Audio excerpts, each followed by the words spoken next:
gonna have to burn this place down to get some viewers. StreamYard, What do we gotta do to get viewers here? We got four. That's it. Give it a chance. Give it a chance to warm up.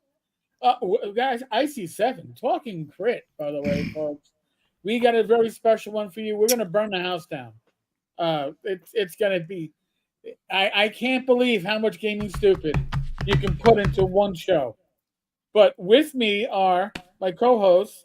Above me, Bad Mike Battleotto, my once-a-week work spouse, and our very special Jim. Jim, just say it. Just say it. I'm the Paul Lind of this show. You're always my center square, Jim. You'll always be my center square. Yeah, I'm the center square. Tonight is going to be the night that either gets us demonetized, banned, or everybody will love us. Well, I'll listen. I don't mind being demonetized because I'm kind of used to it on the Friday night shows. I see Greg knows how to get us demonetized. Yeah. So, Mark Greenberg. Oh my God! They're all here. They're all here causing trouble. You couldn't ask for a better week for our show. And it's Wednesday. We're not even through the whole week yet. You know, this happened right after Eric and I signed off last week without Jim, by the way, who was busy last week. We signed off, and this happened literally like the next morning. Boom! Everything started exploding quickly, and they didn't stop exploding all week through the week. And it was just, oh my God, we be cursed to live in interesting times as the Chinese.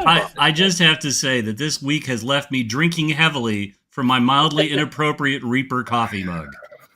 And I don't drink coffee. Are you really drinking heavily unless you have one of these, Jim? I don't know. I don't know. Yeah, that's what we use for mixed drinks. Yeah. Okay, there you go. I'm going to loosen up a little bit tonight because I may have to. I may have to rant. I may have to throw a rant out there. There may be many rants tonight. We have to schedule the rants. It's going to be like carpet bombing of rants. Cancel. Cancel the Luke segment. We got to cancel the Luke segment. Cancel it. Damn. Man, I was ready to get after it on that one. Here we go. It's all lit. Yeah. It's on fire. We got to cancel. What do we? There's such a plethora. Let's start with the most insignificant thing from today in James Raggy, and then let's work our way. We need to pace ourselves because when we get to the main events, we're going to be out of. We got to sort of like let it simmer a little bit. All right. So Jim, take the lead. So today, James Raggy got whiplashed by X, or as we all used to call it, Twitter. Because Twitter apparently decided that James had done something offensive, and thus he was banned from Twitter. Excuse me, X. And then, and of course, the kind of Twitter whiplash that you get, well, after a couple of hours, and of course he had gotten an email that said there was no chance for review. The fate has been sealed. It wasn't Raggy, though. It was Venga. What? It was Venger. Hey, well, did they not look at his Twitter feed? Well, I was thinking I hadn't heard this Reggie news. But, so James, you're good, but yeah, Venger. Venger. Look, Eric's dying. Venger was never going to get a review. His account was destroyed, blown up, blah blah blah. Yeah. Only for a couple of hours to go by, and X decided, no, everything's fine. Your account's been restored. You're okay. Welcome back. Less tentacles. So. It's been a hell of a day for Venger, and now James, but yeah, Venger's having a bad day. Come on, true. And all we'd have to do is we have to make him a hat with one horn, right? We have to I can't even get it angled. Right. That would be that would be the hat for Venger from the cartoon.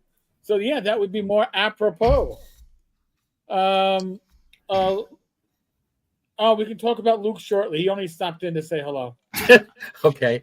God, Luke is the busiest man. It is terrible being, like Luke just has all the appointments. And you see the appointment, like Luke's like, I'm meeting with this person, and I'm meeting with this person. By the way, we're going to be doing this.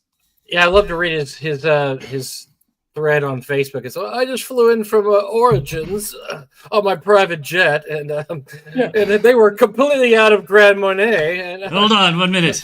Let me fan myself with my $10 bills. There, Luke. Oh man, that's right. $10 bills. It was Origins. It wasn't going to be 20s. It was going to be 10s. But by the way, as an aside, Facebook took down one of my videos, the one that was talking about the disclaimer, for being spam. Figure that one out. Look, Luke's like, I flew economy. I'm like, buddy, I won't fault you for flying business. You're a buff dude. You need the space. There's no way Luke Gygax's an economy, right? And that just begs the idea that there's some schmuck back in economy that's like, I think that might be Luke. I think it is. I think it is Luke. How about the guy having to sit next to him that's like this? That's right. Oh, God. I don't know who this bearded dude is, but God, I can't fight him for the armrest because he'll take me. Another vodka, please. The little people. It's good flying in economy. Right. Well, we're going to dispose of this vendor thing because this is just the algorithm. It's AI. No human ever looked at it. When a human did look at it, they realized it's wrong. I've had posts. You want to know? Oh, God. I've had posts, auction posts from me because there was an animal on the cover and I was dinged for selling animals illegally on Facebook. I mean, looks like I can't help but apologize for my badonkadonk. I love it. I have an ass so fine, scientists use it to calibrate instruments with. It can't be contained in economy. Sorry. David Thompson. I was crashed on a plane by Luke Gygax, and all I got was his T-shirt. Gosh, that should be pretty cool. Well, no. Anyway, this is just what happens because Twitter is just as bad as Facebook. It's just they're all run by machines now. There's no human. Well, what happened was a human apparently did look at it eventually and say, "Oh yeah, I don't know what this is." But you will get dinged for nearly everything. I've heard horror stories to match horror stories about people that got kicked. So, and the list. Look, of all the people we know, Mr. VS is probably the least. I was super not shocked when Eric told me this. If you're shocked by Venger being kicked off X for any period of time, you're not paying attention. I'm actually more shocked he got let back on, but that's right. Yeah, that's a shocking. Well, I mean, and here's the thing though. It's one thing to get banned. It's another thing to not even be told why you got banned. But come on, right? Like Venger's the guy where Alan Moore is like, that guy is weird. But I mean, Facebook does the same thing. They don't have to tell you why they're kicking you off for 24 hours or 30 days or whatever. As a matter of fact, for those that don't know, and I've known people that worked at Facebook, it's sometimes it's better not to challenge the ban because challenging the ban means they put more attention on you, paradoxically. That's right. And so sometimes it's better just to take, if it's just 24 hours, just take the 24. Take the hit and move on, kids. Yeah, because I have, when I've listed auctions before and they've been taken down, I just delete the entire auction and relist it and see what words are trying to. Usually it's something to do with if you name a name or if you have somebody's face on a book, like let's say, I mean, I'm auctioning this. They might say, you can't auction a person. There's a person's face on that. I mean, that's how terrible their AI is. It just spots animals or faces. And I did one time I tried to auction a module with a Chuck Wright's face on it, and I was accused of selling Chuck Wright, which it's odd because I want to bad Mike, human trafficker. Yeah, wouldn't you think he would traffic somebody better? Exactly. Chuck's in a wheelchair. I wouldn't sell somebody with working legs. I love you, Chuck. Just joking. Love you, Chuck. Okay, what else? We got a lot of stuff to get through tonight. Okay, that's the man that could use a combat wheelchair. I'm just saying. Well, let's hit crit hit. Let's just do it right now. Let's just get right into crit. I'm sorry, I said crit hit. I'm sorry, it's not crit hit. Crit hit is a good convention that goes on. I'll be right back here. Would say we're going to hit the crit awards. Oh, so crit awards started last year. Last year was the first one, and they are. Basically, they give about 40 awards out. I checked them out for let's see what they gave out last year. There's award for best DM, best NPC. It's very streamer oriented, very online, Twitch, Twitter, all the things I don't know anything about because I'm too old. All those online gaming forum podcasts and streams that I found. Listen, make the complaints you will about the Ennies. If you're a judge for the Ennies or you're involved in the Ennies, you can't run for an award. But with the Crit Awards, so long as no more than half of the whatever show, project, book has members of the 19 team members involved in the awards, as long as no more than half are involved in a project, it can still win an award. Come on. It's a little. Come on. That's like, but I need the awards to give myself I need to prove of myself. I need it. It's funny. But look, these happen at they're not a GenCon award. That must be made clear. They just happen at GenCon. They're given at GenCon, so they're not an actual GenCon award. Although I assume that GenCon allows them to talk about the award, and they have sponsors. One of their sponsors was Chaosium. They have some other game companies that sponsor them. So they were just happening. They're happening at GenCon. As most organizations do, they have a policy review type thing where it's pretty generic. We abhor any kind of misogynism and racism and any kind of phobia or isms or they have kind of a general statement that they begin their little what's the word I'm looking for? Statement of whatever. Well, this is so that you should. So this was not the code of conduct that they originally had. Right. This last part was added. What, 2 weeks ago? Did we find out? It was added a couple of weeks ago, and I guess they decided that not enough people were paying attention to their change, so they tweeted out that we've made this change. So this is one of those self-inflicted fuck around and find out type of deals, because this would have passed. Nobody was paying attention. Nobody cared. Nobody would have known. But then they do this. We at the Crit Awards want to be very clear in our stance and address an updated portion of our code of conduct for clarity. In other words, it wasn't getting enough attention, so we're going to make sure that you know about it.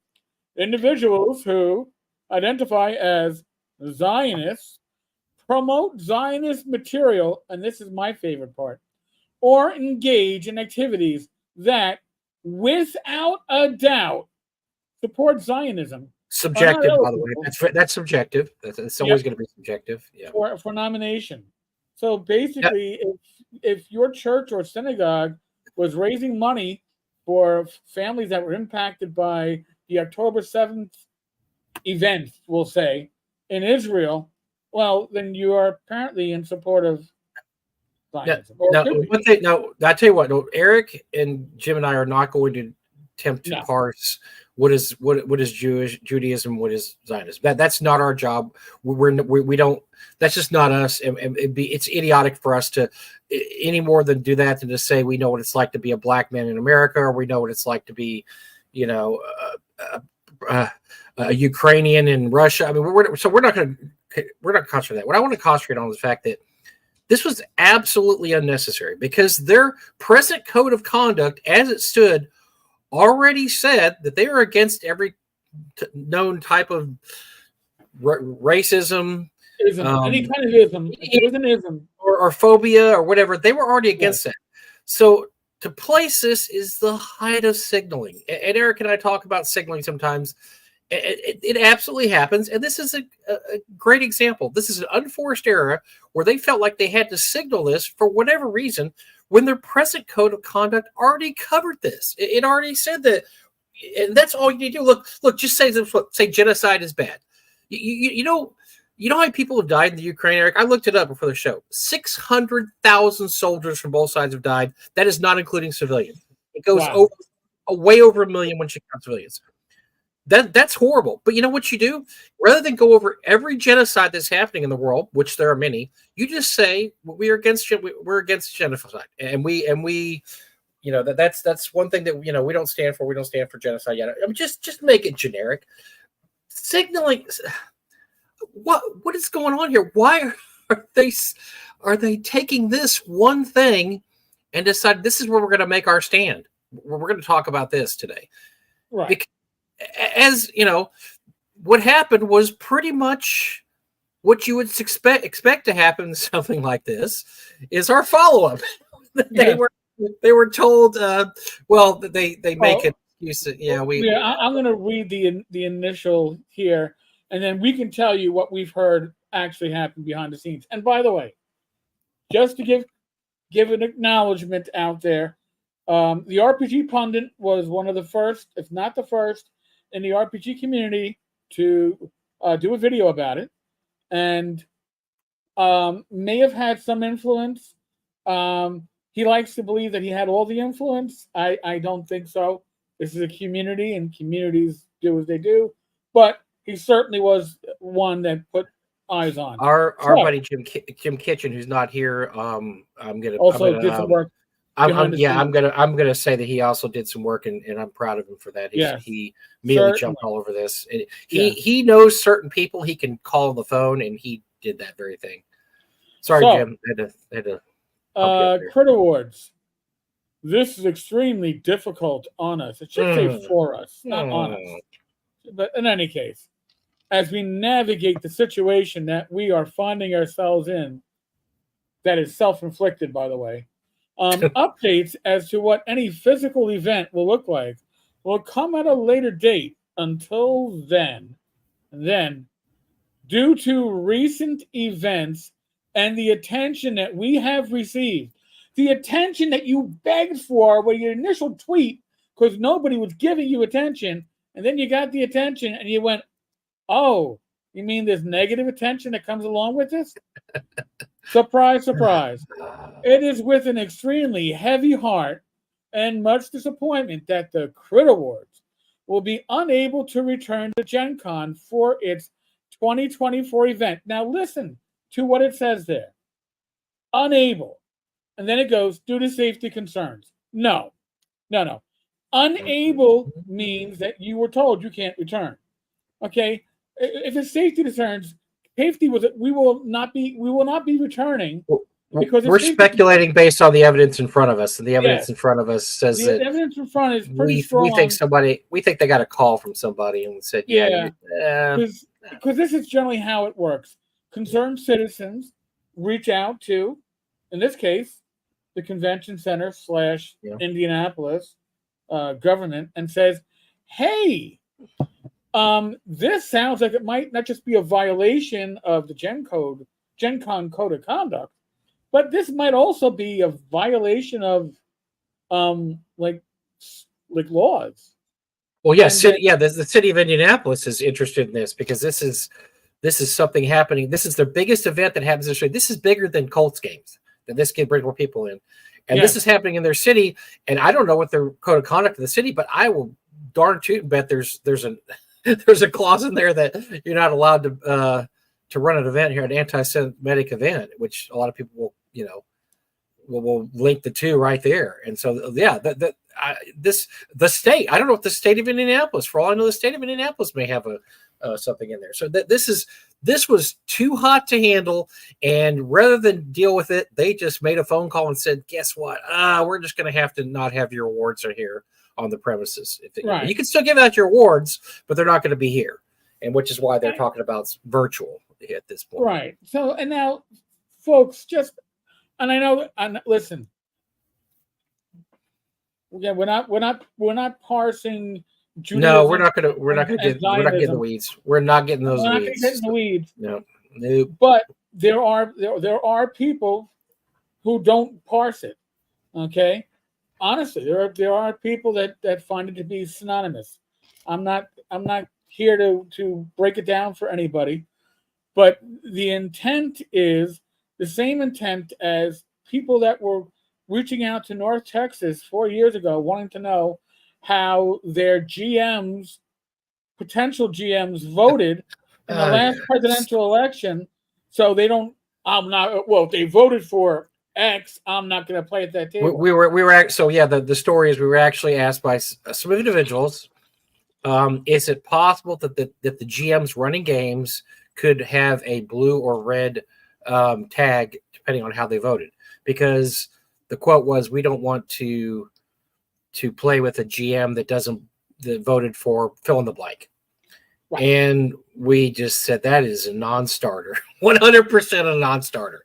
That no, not a chance, not a chance. They're not going to do that. And so yes, there's always the concern trolls that jump up there and want to know that they want to make their mark on the world, right? They want to say, right, well, you know, but my friends believe this, so I want to prove that I believe this more than 10 times more than they do. So I'm going to. Where they're going to say this, I'm going to say this times 10, and that's what this was. This was a signal times 10, and it's the whole sneakiness of it. To post a code of conduct that says one thing, and then 2 weeks before the event, is this addendum 1.5? It was 1.1, 1.2, 1.3, 1.4, and then suddenly 1.5 appears, and 1.5 was the paragraph we read earlier. That just reeks of signaling. Absolutely right. Reeks of signaling, because again, they had to send this via X to make sure that everybody knew. We want to be very clear in our stance. Here's the following for clarity, because what happened was, this is my observation, all right, my assumption. I'll be Felix Unger. I'll make an ass out of you and me, but my assumption is nobody knew, nobody cared, and they were like, wait, we added this to our code of conduct, but nobody reads the code of conduct. But we're not getting our points for being, for our signaling. We gotta put the smoke signals up further, which they did, and then somebody shut them down, and now they're like, oh, but wait, there's consequences.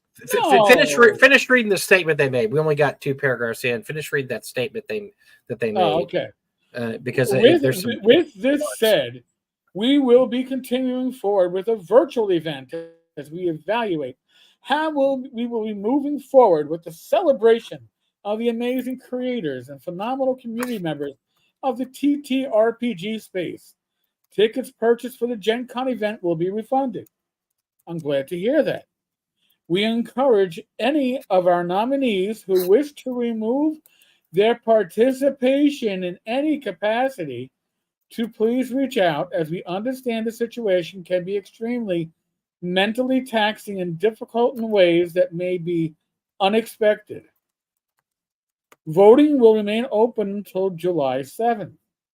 We want to take this moment to reaffirm our stance that hate in any capacity will not be tolerated by any individual or group within our event, aside from ourselves. We're allowed. I'm editorializing. That's not a quote. We ask for patience as we come to terms with the situation, and we want to thank the community for the outpouring of support and positivity. I can never fully express what it means to both myself and the entire Crit team, and it's the Crit Awards Board. So, yes, Mark. It's a nothing burger to you. Yes, and not to others. And I understand that. And yes, absolutely. And that's the whole point, is that, once again, we get stuck in the eternal battle that, can we just have games without politics? And some people say, no, politics are part of games. They've always been part of games. Oh my gosh, this, that. And then you have, well, if I want to bring politics into games, I can, yada, yada. It goes on. The issue here is that GenCon didn't want these politics anywhere near their convention. They don't need this right now. And they want nothing to do with this. And so, yes, they said, see you later, because they're about the Benjamins at GenCon, right? They're about the big time Benjamins. What they don't want, and what unfortunately I think they're going to get, is national media coverage of this. That is absolutely what GenCon wants nothing to do with. They don't want. They had local coverage. They have had local coverage, and so now if this gets out, they shut this down within 24 hours? It wasn't even 24 hours, was it, Eric? It was pretty damn quick. It was like 12 hours. It was pretty damn quickly after they signaled it out. But and that article, which I'm gonna try to. I'm going to try to get it here, but it is from a local radio station in Indianapolis. Mm-hmm. And when you start getting mainstream media involved in our hobby, it's rarely for a good reason. Well, not only that, but and look, GenCon's being smart in this. They don't want national media involved because the media's job, and Eric knows this as a former peace officer, you don't want anything to do with media for the most part. They will twist and turn and do whatever they can to get a story out of something. I remember one time there was a story on our local news years ago that I knew everything about the story because it involved people I know. And I watched the news, the 3-minute, take on it on the local news station, and I must have counted 15 errors in 3 minutes that they just got completely wrong, including names, including places, including what happened, whatever. All they're trying to do, the media, is trying to get a story out of this. So you don't want them anywhere near anything you do, your convention, your, whatever. And so that's why GenCon shut this down quick, and that's why they wanted nothing to do with this, because this is a absolute hot button issue. This is, look at what's going on in politics today. This is one of the hottest hot button issues ever. And they wanted nothing to do with it because it doesn't belong in a game convention. It really doesn't. And if look, if you want to be politically active and politically motivated, that's great. But please keep it at home while I'm trying to roll dice and I'm trying to run a chariot around a little track. I mean, please just keep it at home. I don't need it. I don't need it while I'm playing my games. Here's the thing. When you are an organization like GenCon, okay, when you are, especially of that size, you want events that show positivity. You're going to do awareness events for Women's Month, Black Pride Month, for Gay Pride Month. That's all fine. But once you start doing negative things in their name, that's when you have a problem. You can always express positivity.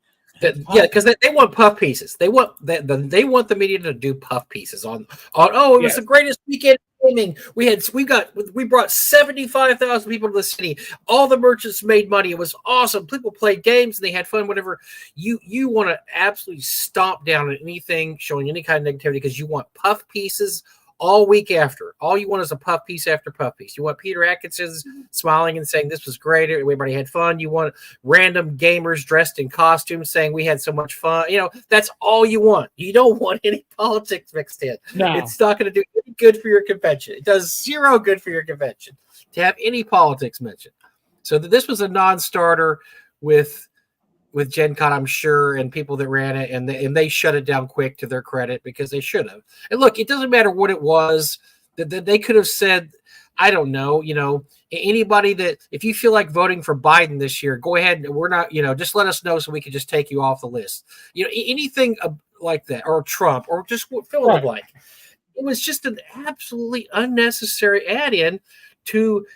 Look, I saw their code of conduct. You probably don't have a copy there, Eric, but I read points 1, 2, 3, and 4. It covered pretty much everything you could ever cover. I mean, it pretty much said that, you can't do this. If you do this, and this, we don't want to have anything to do with you.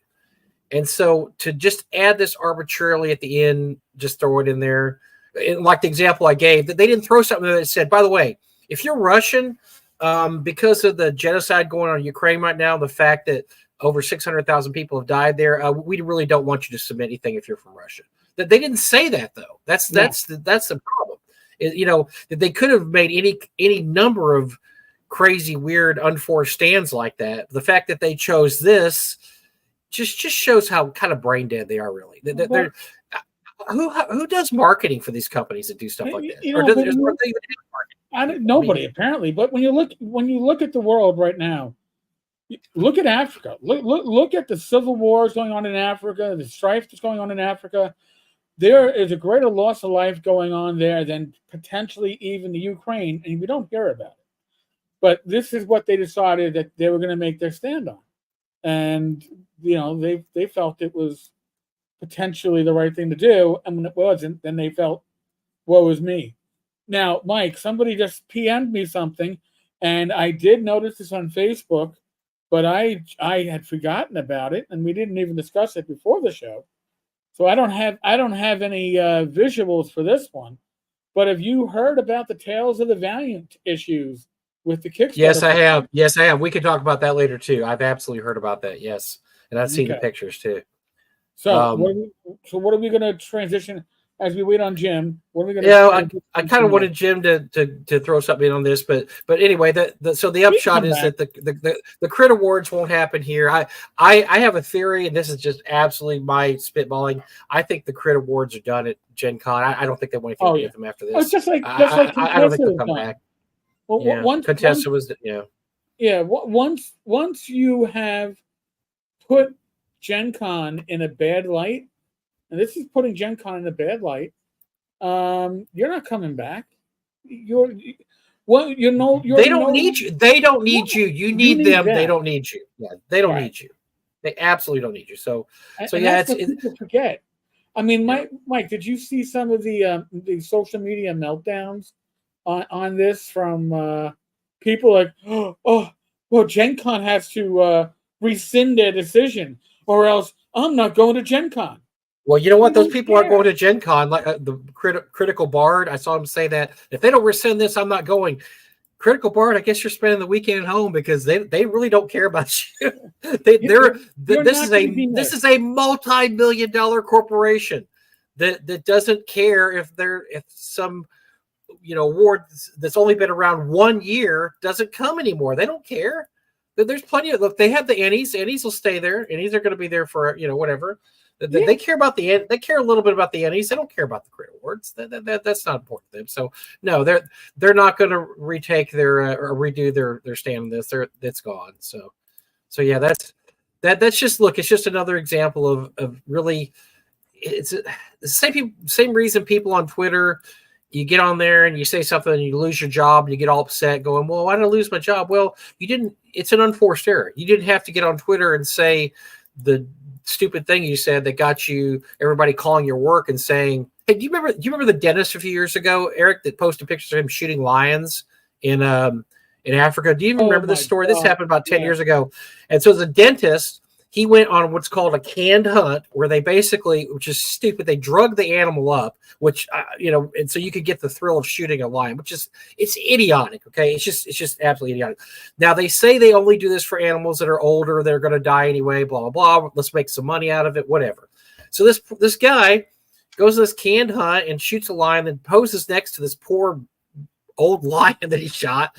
And basically by the end of it, by the time Twitter and Facebook and all social media got through with him, I mean, he pretty much had to shut his dental practice down and move to another city because they just hammered him. But once again, an unforced error. I mean, look, I like hunters, but I like hunters that hunt for food and hunt. They're hunting because they have to cull animals. I mean, you can't have 8 million deer running around. You have to cull some of them every year.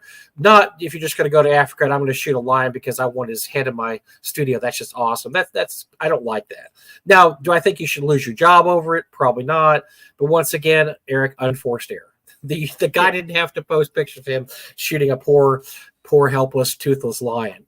So that you just have to. Oh yeah, you're right. Critical Bars for Megan Jones. I did see his post, and look, if he believes that, absolutely he should go with it. And he said that he thinks this is misunderstood. He will not go to Gen Con if this happens. Look, if that's what you believe, then more power to you. I have nothing against him doing that. But I'm just saying, I don't think him wanting to come or not come is going to change Gen Con's mind one way or the other. That's not even a raindrop in a very large ocean. They're kind of like, okay, nothing to see here, nothing missed. Anyway, so if Jim wants to add on later, he pops in. We'll let him pop in. But do you want to talk about the Kobold Press thing? Because I saw this and this man talk about unforced error, bad looks. This might be one of them too, and I'll let you run with this, Eric. Right, but Omega Jones was supposed to host a Crit Award. Oh, that's right. Yeah, he was. Yes, he was the host. Well, he was. You can find his feed. Yeah, he's a little pissy about this because of that. And so yeah, he's okay. Look. You want to go down with the ship? That's hey, I'm more power to you. I respect your you wanting to show your opinion that much. If you want to lose your gig because of that and not go, I'm always looking for excuses not to go to Gen Con, because the last year I went, there was 29,000 people, and now there's oh my God, what, 75,000, 80,000? I was okay with 29,000. I'm okay with not going to Gen Con. My last Gen Con was. I may have aged out. Yeah, I may have aged out. I went in '94 for my one and only Gen Con at the Mecca Convention Center, and that was large enough for me. And I'm a New Yorker. I used to say, hey, you take New York City subways during rush hour, you're used to crowds. I don't need to go back to that. I'll tell you. So the last year I went was 2008 or 2009. That was the year it was like 29 or turned 30,000. It wasn't bad. I mean, yes, it was hard to find places to stay even then. But you know what? The crowds were never like I see now when I look at the videos. The crowds they scare me, Eric. They absolutely scare me, because I'm sitting there thinking, what if there's a stampede? What would happen? You would be literally crushed to death. I mean, there is giant, massive humanity now when they open up the dealer hall and stuff. I'm just too old to deal with that, man. I'll go to Gary Con, I'll go to Gamehole Con, I'll go to Shire Con, I'll go to, if I got a chance, I'd go to Total Con, I go to MyCon, North Texas. That I can handle those numbers, 5,000-6,000 people. That's my sweet spot, I think. My days of going to either. There used to be this concert every year in the summer in Texas called Texas Jam. And of course it was TEXASJAMM, because you put more letters there, it looks cool. Texas Jam. And they'd always have a big headliner like Van Halen or, I don't know, some kind of hard rocker in the 80s. Right. And they would pack in, it would be at Texas Stadium, they'd pack in like 120,000 people. Eric, in July in Texas, outdoors. No. Yeah. I went one year and I literally got there and looked around and said, fuck this, and stayed. I didn't even go because there's no seats. It's just this gigantic mass humanity out there. And so I stayed up in the bleacher areas where I could look down at everybody and laugh and point and laugh, because I'm like, I don't care about getting close to Van Halen. I don't want to die, because it was 100 degrees and people were passing out right and left. People were it was unbelievable. And they did that thing for like 10 years, man, every year. And I went one time and I just said, never again. This is not how I want to see a concert. This is just, I'm not doing this. And I think I have the same reaction now when I see Gen Con and see, 80,000 people lined up to rush the dealer hall so they can get their limited edition Medusa figure or whatever they have there, or limited edition. We've only got 500, and they're the first 500 only. Yeah, yes, Mark. Gen Con is for the young and people selling things to the young. Or people that look good in cosplay, because we can't do that either anymore. I remember the last year I went, there was a few cosplay. Now cosplay's a giant player at Gen Con now. It's huge there. So anyway, so no, that's good for them. Do what you have to do. But I think we'll visit this again once. I think her name is Ivy, the head of Crit Awards. I think she'll probably make a statement at some point. I have a feeling. And so we'll cover this again at some other point and talk about the fallout. So, but so Tales of the Valiant from Kobold Press. Now, what I've been seeing on Facebook is that people, and I'm not no secret, I'm not a big 5e player. It looked interesting. I thought it's Black Flag. It was more catchy a title. But all right, Tales of the Valiant, it's shipping. Great for them. But the problem is, as well as these boxes are packed, and by the way, I'm just gonna do a little weekend. The guys. The guys. I got this too. Sent me not just maps from their upcoming Kickstarter, but prints, and it came in an oversized box with this inside it, with so much packing that I thought I was being sent a relic. One of the best packages I've ever got to, Eric. It was incredible. So, absolutely incredible. Yes. So, but no, this tube was in a box.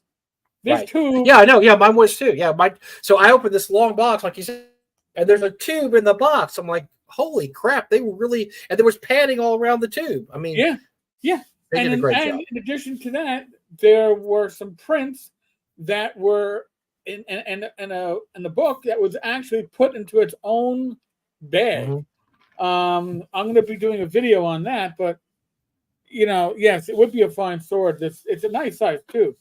I would pull the maps out, but there's no way you're going to see it clearly on the screen. But very high quality parchment like maps. This is going to be for Arduin, by the way. So we'll be having them on the show next Wednesday.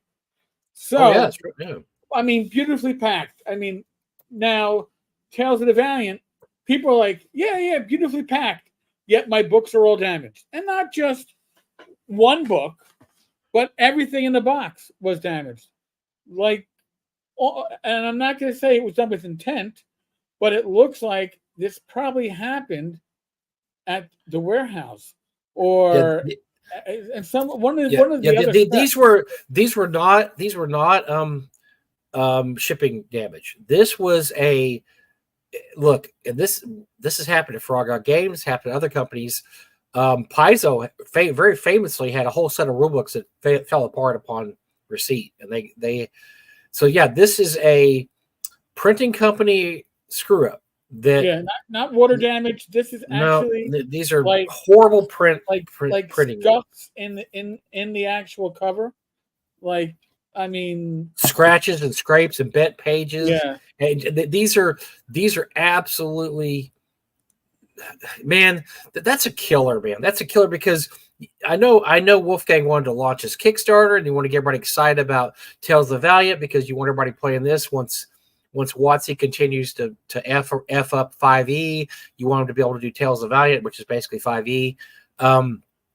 This is, man, this is bad. And it sucks. And I've seen pictures all over social media now because, of course, now what do we do when we do something like this? We post pictures on social media.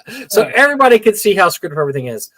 I don't know. You've got the same damage others are reporting. Yeah. It's across the whole line. Like I said, that's why it's not I've heard these were shipped well. These were shipped good. Yeah. It's just they were put in the box. Whoever's putting them in the box should have looked at them and said, yeah, this isn't going to work. We have got to do something. Wolfgang and company cannot be happy about this. This is a terrible foot forward, and this is a terrible, terrible look for them, even though it's not their fault. In the end, they're probably the ones that, they're going to have to worry about making sure the print company issues refunds. Because I would ask for, I would definitely ask for a refund. There's no way I'd take this and say, well, my book looks like crap. I guess I have a crappy book. Right. And it's one thing when you get something like that and you see the post office get a number on it. I've seen that. I've had that happen. And if the damage isn't huge, I chalk it up to the postal service. But if it's packed beautifully, and the products are damaged, that means that it was shipped damaged, which means it should never have been shipped like that. We're talking about the Tales of the Valiant there. Apparently, they've been shipping damaged. Not damaged in shipment. Like all of them.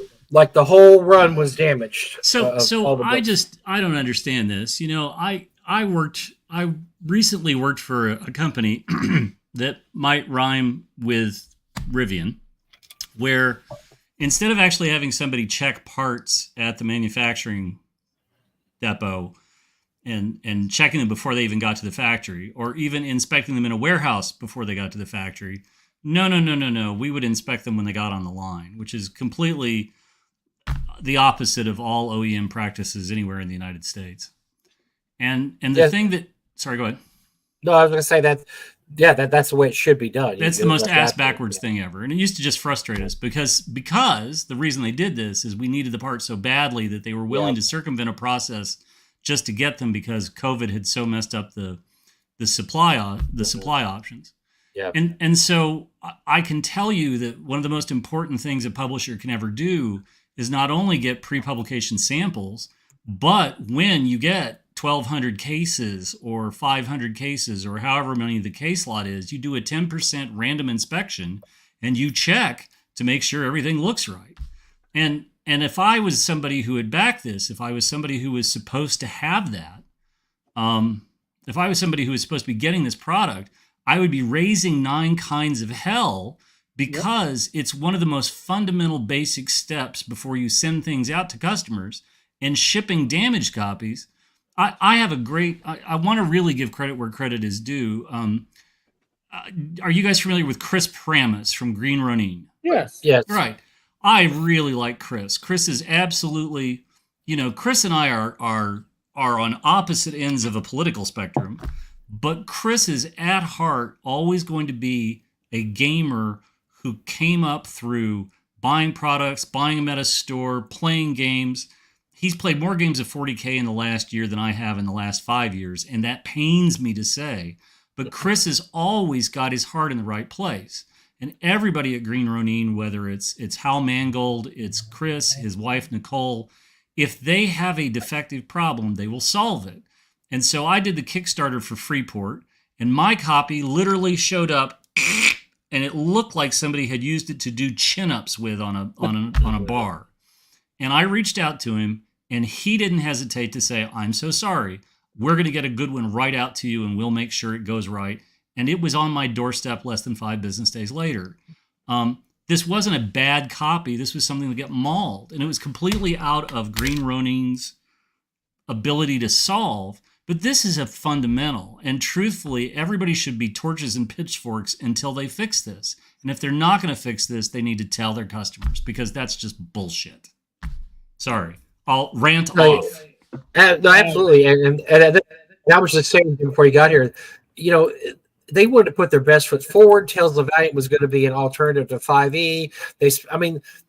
They absolutely did not want this to happen. This is just the worst possible thing that could happen, is to have your brand new, $1.3 million Kickstarter to ship a bunch of damaged books to people. So they're instead of videos for people doing an unwrap video and saying, "Oh, look at this cool stuff I got in Tales of Valiant," they're doing these unwrap videos like, "Oh my God, look how tore up my book is. It's just in such terrible condition." And that's absolutely not the look you want.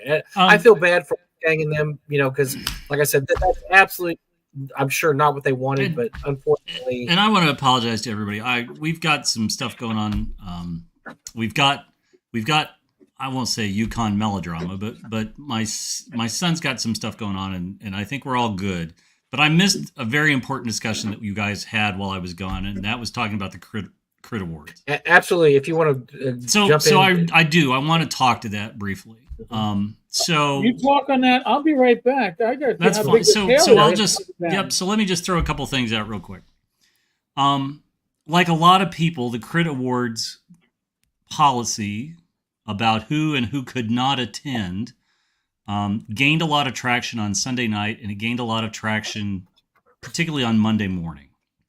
I saw it, was very surprised by it. I had been invited to vote for somebody in the Crit Awards a couple of weeks ago, and in trying to, before I participate in something, I try to vet it a little bit, but I had missed the inflammatory exclusions that they decided they needed to commit to. And when I became aware of it, the first thing I did is I reached out to somebody I know at GenCon. I reached out to a good friend of mine who is Jewish. I will be the first to say that growing up in eastern Kentucky in a fairly small town, the number of synagogues in my hometown was a number that's less than 1. And so it wasn't until I moved to Baltimore that I was actually more actively around people who were Jewish and became much more familiar with the faith. But faith isn't a part of this discussion. And so let me really get to the heart of the matter. I said before the show started to Mike and to Eric, we were sort of talking about how we did not want to get into the weeds of the discussion. And so I made a post on Facebook about this on Monday. And so if you're friends with me on Facebook, you saw it. And then after the Crit Awards suddenly had a come to Jesus moment where they were told they could not be excluding people from the show.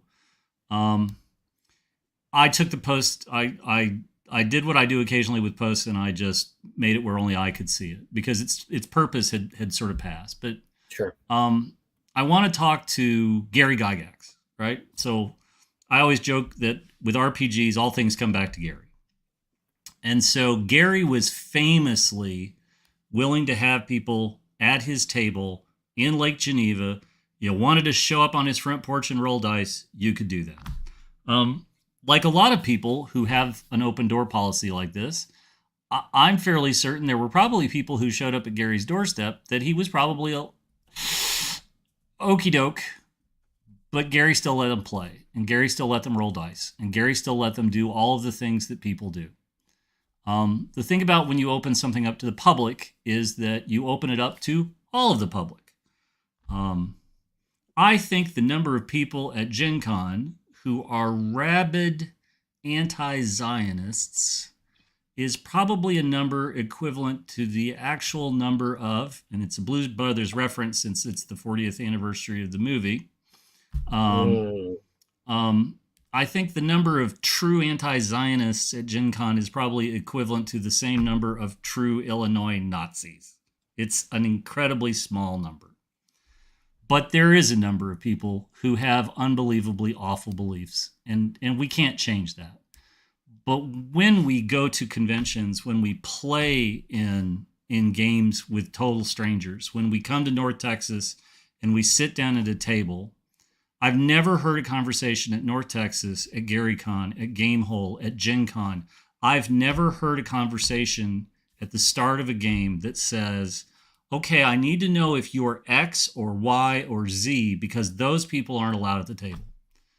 Role-playing gaming is about leaving all of that, whatever the ism is. Thank you, Ferris Bueller. But it's about leaving the isms behind as we all sit down at the table. I don't care about that stuff. You know, I think one of the greatest things about the Dungeon Crawl Classics community is that it's been very clear that that kind of bullshit is left before you sit down at the table. And I wish that there were other role-playing game systems that had equally invested as much emotional effort into leaving that stuff behind. So that said, right, that the idea of excluding anybody is just anathema. I can't even pronounce it. I'm so upset. It's inexcusably wrong, right? I understand that on the surface of things, you may think somebody, just because they like sparkly unicorns, well, they're a sparkly unicorn fancier, damn them all. But if you're at a table with sparkly unicorn fanciers and you're going to play a game, then you got to figure out when to leave that stuff behind. And it's unfortunate that somebody in this day and age thinks that they can run a fan-driven awards ceremony with that kind of sentiment. And so let me end on the more personal note. I have posted about this often. I talk about it if people ever ask me, and so I'll finish with this. In my neighborhood, I was raised by my grandparents. And so I had a number of World War II vets that were on my street. There was Jack Washington, who was actually an American Indian and was in the American Indian Regiment that was actually exposed to an atomic bomb test. And there's nothing worse than watching a big, strapping, healthy guy lose a battle to cancer slowly but surely as his bones decay from the radiation exposure that he had. I had another neighbor who had been a Bataan Death March survivor. And when I was a paper boy, he was the guy who had me put it on the doormat so that he just barely had to crack the door to pull it inside, because he couldn't go outside based on what had happened to him after the Bataan Death March. I had a lot of these guys, and growing up in the 70s in this neighborhood, you kept hearing all these stories, right? You got to hear about the war in the Pacific, but more importantly, got to hear about the war in Europe from my neighbor, Bob Stowe. Bob had landed on Normandy on D-Day. He had fought his way through Europe, and he always, in our neighborhood, if you got to about the end of 6th grade before 7th grade, you had to have the front porch conversation with Bob, where Bob had you over, and Bob would tell you why they fought. Bob's unit was combat. He got wounded in combat. And then, when he was back in his unit, one day they get orders. Get in the trucks. Half the unit get in the trucks. We got to take you somewhere. When you get there, you'll be there for a while, and then you're coming back. Do we need our guns? No. Do we need our gear? No. You're going to be back today. Okay. And so they get in a truck, load up 2 trucks, and they go. And they hit a crossroads at one point with trucks coming from where the direction they were heading. And when they asked people where they were going, nobody could say a word. They just looked at them. And Bob said they were about 20, 25 minutes from their final destination when they could smell it. And he said he had never smelled anything like he had smelled that day. And so they did. They finally got to the camp, and they got to spend about a half an hour walking around. If they wanted to take pictures, they could. They saw survivors, and Bob was a changed man. He said, combat's one thing, but this was extermination. And Bob used to have this conversation with all of us in the neighborhood because he never wanted anybody to forget. And so things like this business with Crit Awards is where you just sort of have a moment and say, we don't forget. We don't forget where this road leads. And so this stuff's personal, right? I have friends who are Jewish. I had a conversation with one of them on Monday where I said very clearly, if you can't stand against this, what will you stand against? Because we joke, we take a lot of pokes at Wizards of the Coast on this show. We call out the idiots, we call out the shitheads, we call out the Ken Whitmans of the world, and that's a service. But really and truly, when it comes to something like the Crit Awards, we all need to understand why this was awful. We all need to understand where this was going in a way that it has nothing to do with our hobby. It has nothing to do who we are, and it ignores what we were celebrating on June 6th as an 80th anniversary. And so I'm done. I got nothing more to say on it, and I don't think there really is much more to say other than GenCon did the right thing.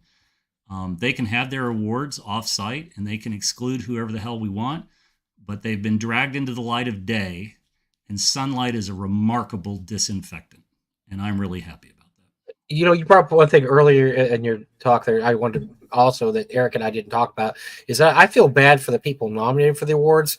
I saw a lot of them were on social media the last couple of weeks saying, hey, could you vote for my project or my podcast or my stream?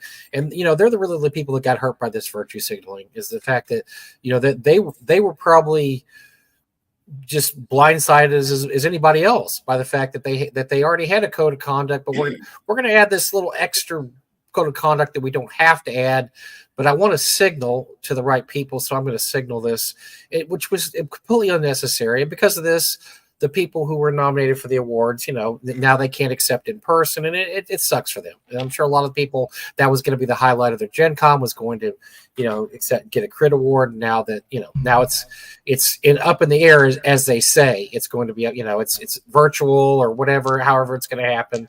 I don't know if you can throw something together this late in the game. Maybe you can, but that's who it really hurts, is the people who were nominated for awards and now are going to have to. And come on, right? Like our industry has struggled with awards. The Game Designers Awards, the Ennies. For a while, they wanted everybody to dress up in formal wear, which, okay, sure thing.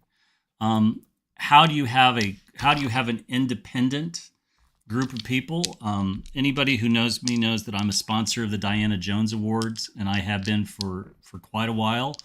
I believe in the Diana Jones Awards because it's game professionals recognizing other game professionals or specific things. And if you look at the Diana Jones Awards over the last 20 odd years, the people who they have nominated, the people who have been given an award, this is a great award, and I'm very proud to be a part of it.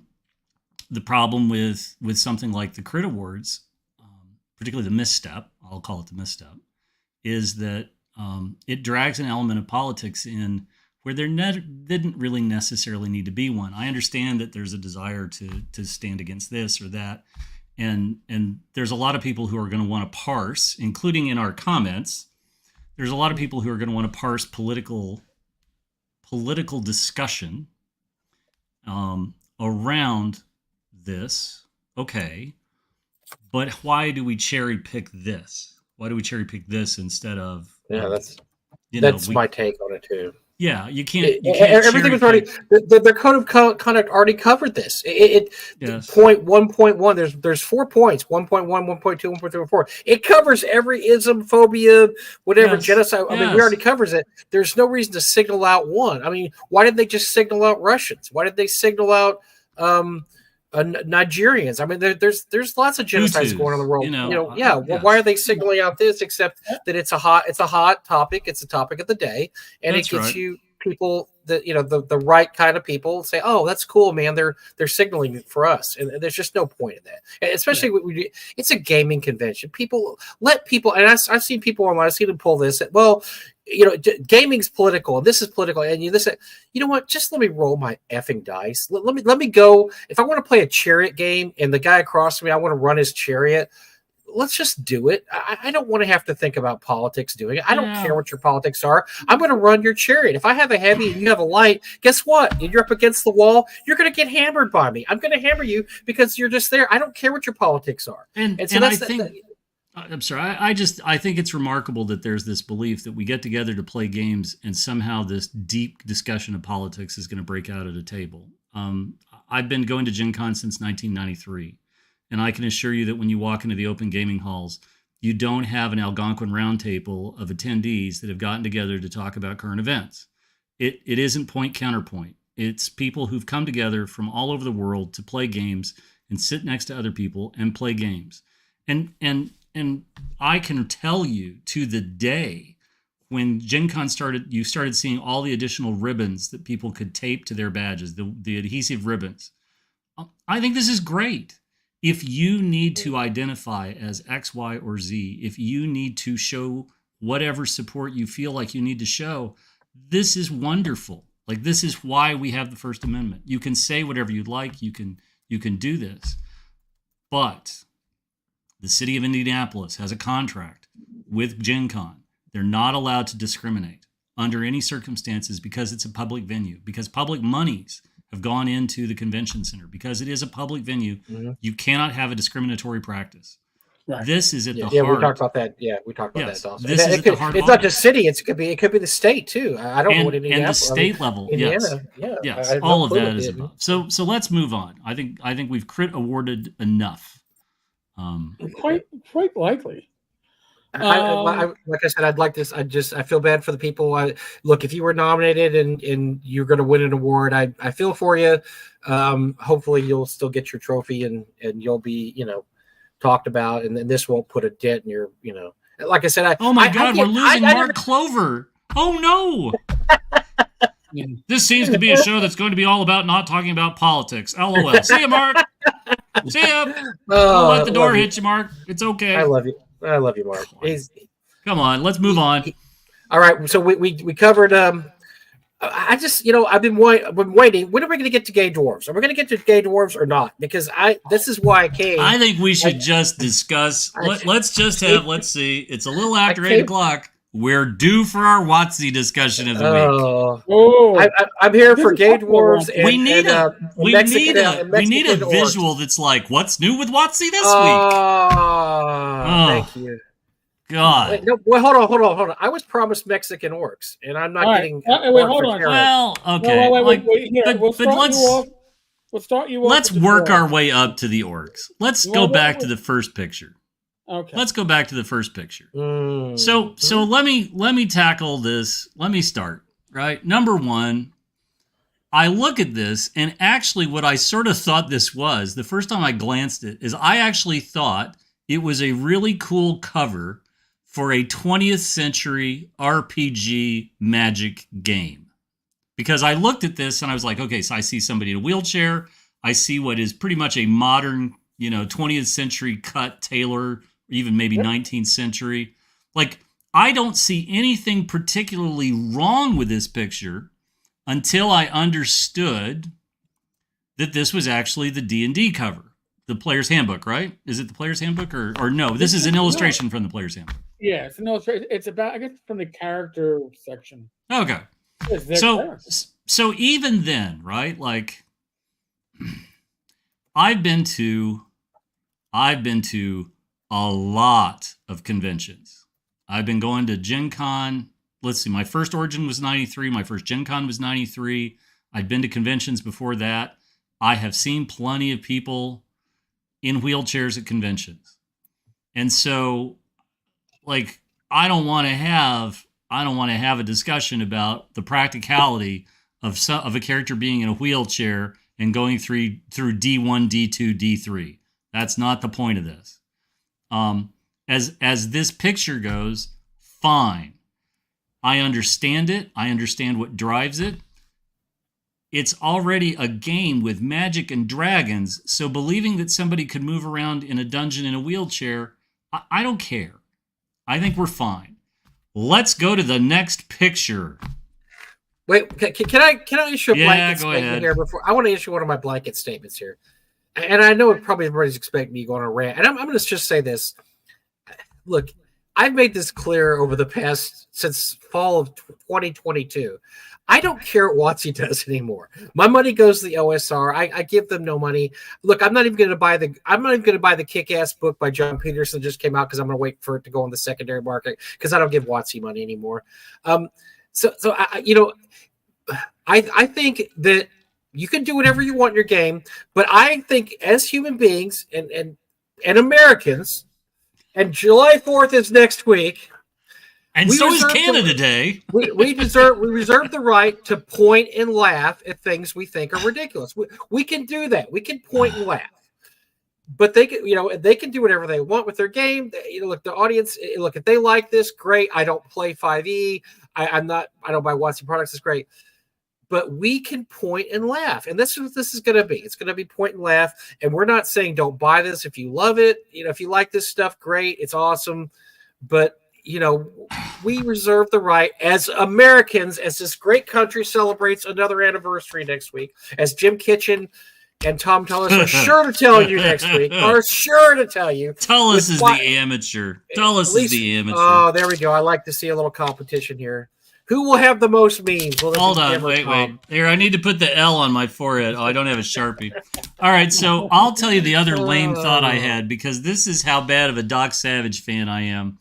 When I saw the guy on the right, I thought, holy shit, he's got a sword cane like Ham, Doc's assistant from all the Doc Savage adventures. Oh, God, and then I realized that was so sad and such a sorry thing to think I should just never say it out loud.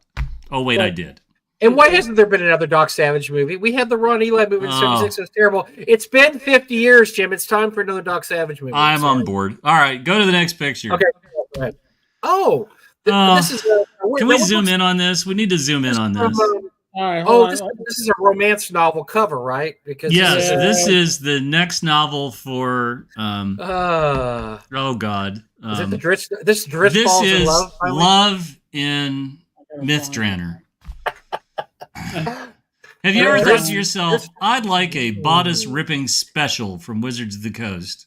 What have you got in a bodice ripping, heart stopping romance novel? I'd like to role play gothic romance with my group of burly older men. Oh God, no! Don't go big on us. Go big on the picture, Eric. You're killing me. Hold on, I got it. There we go. Oh yeah. Okay, so we have.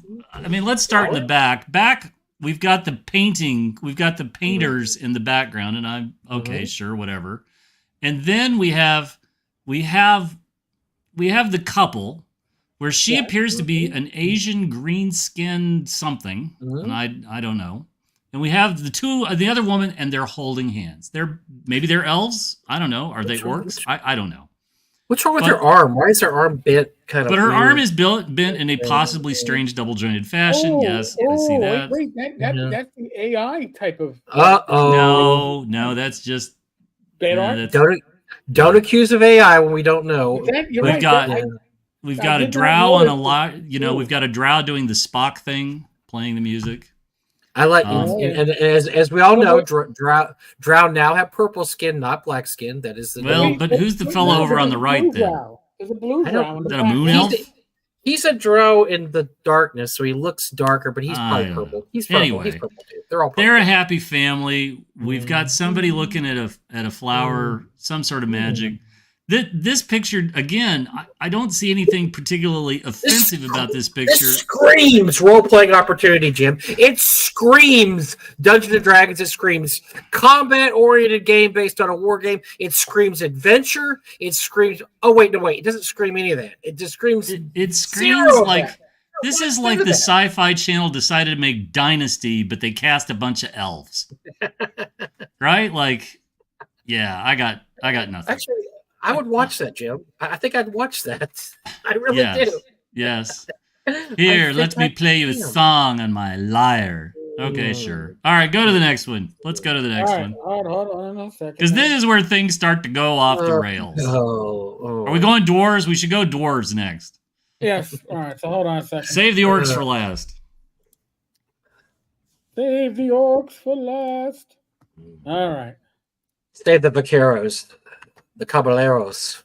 I have not actually seen this picture that we're all talking about. Oh!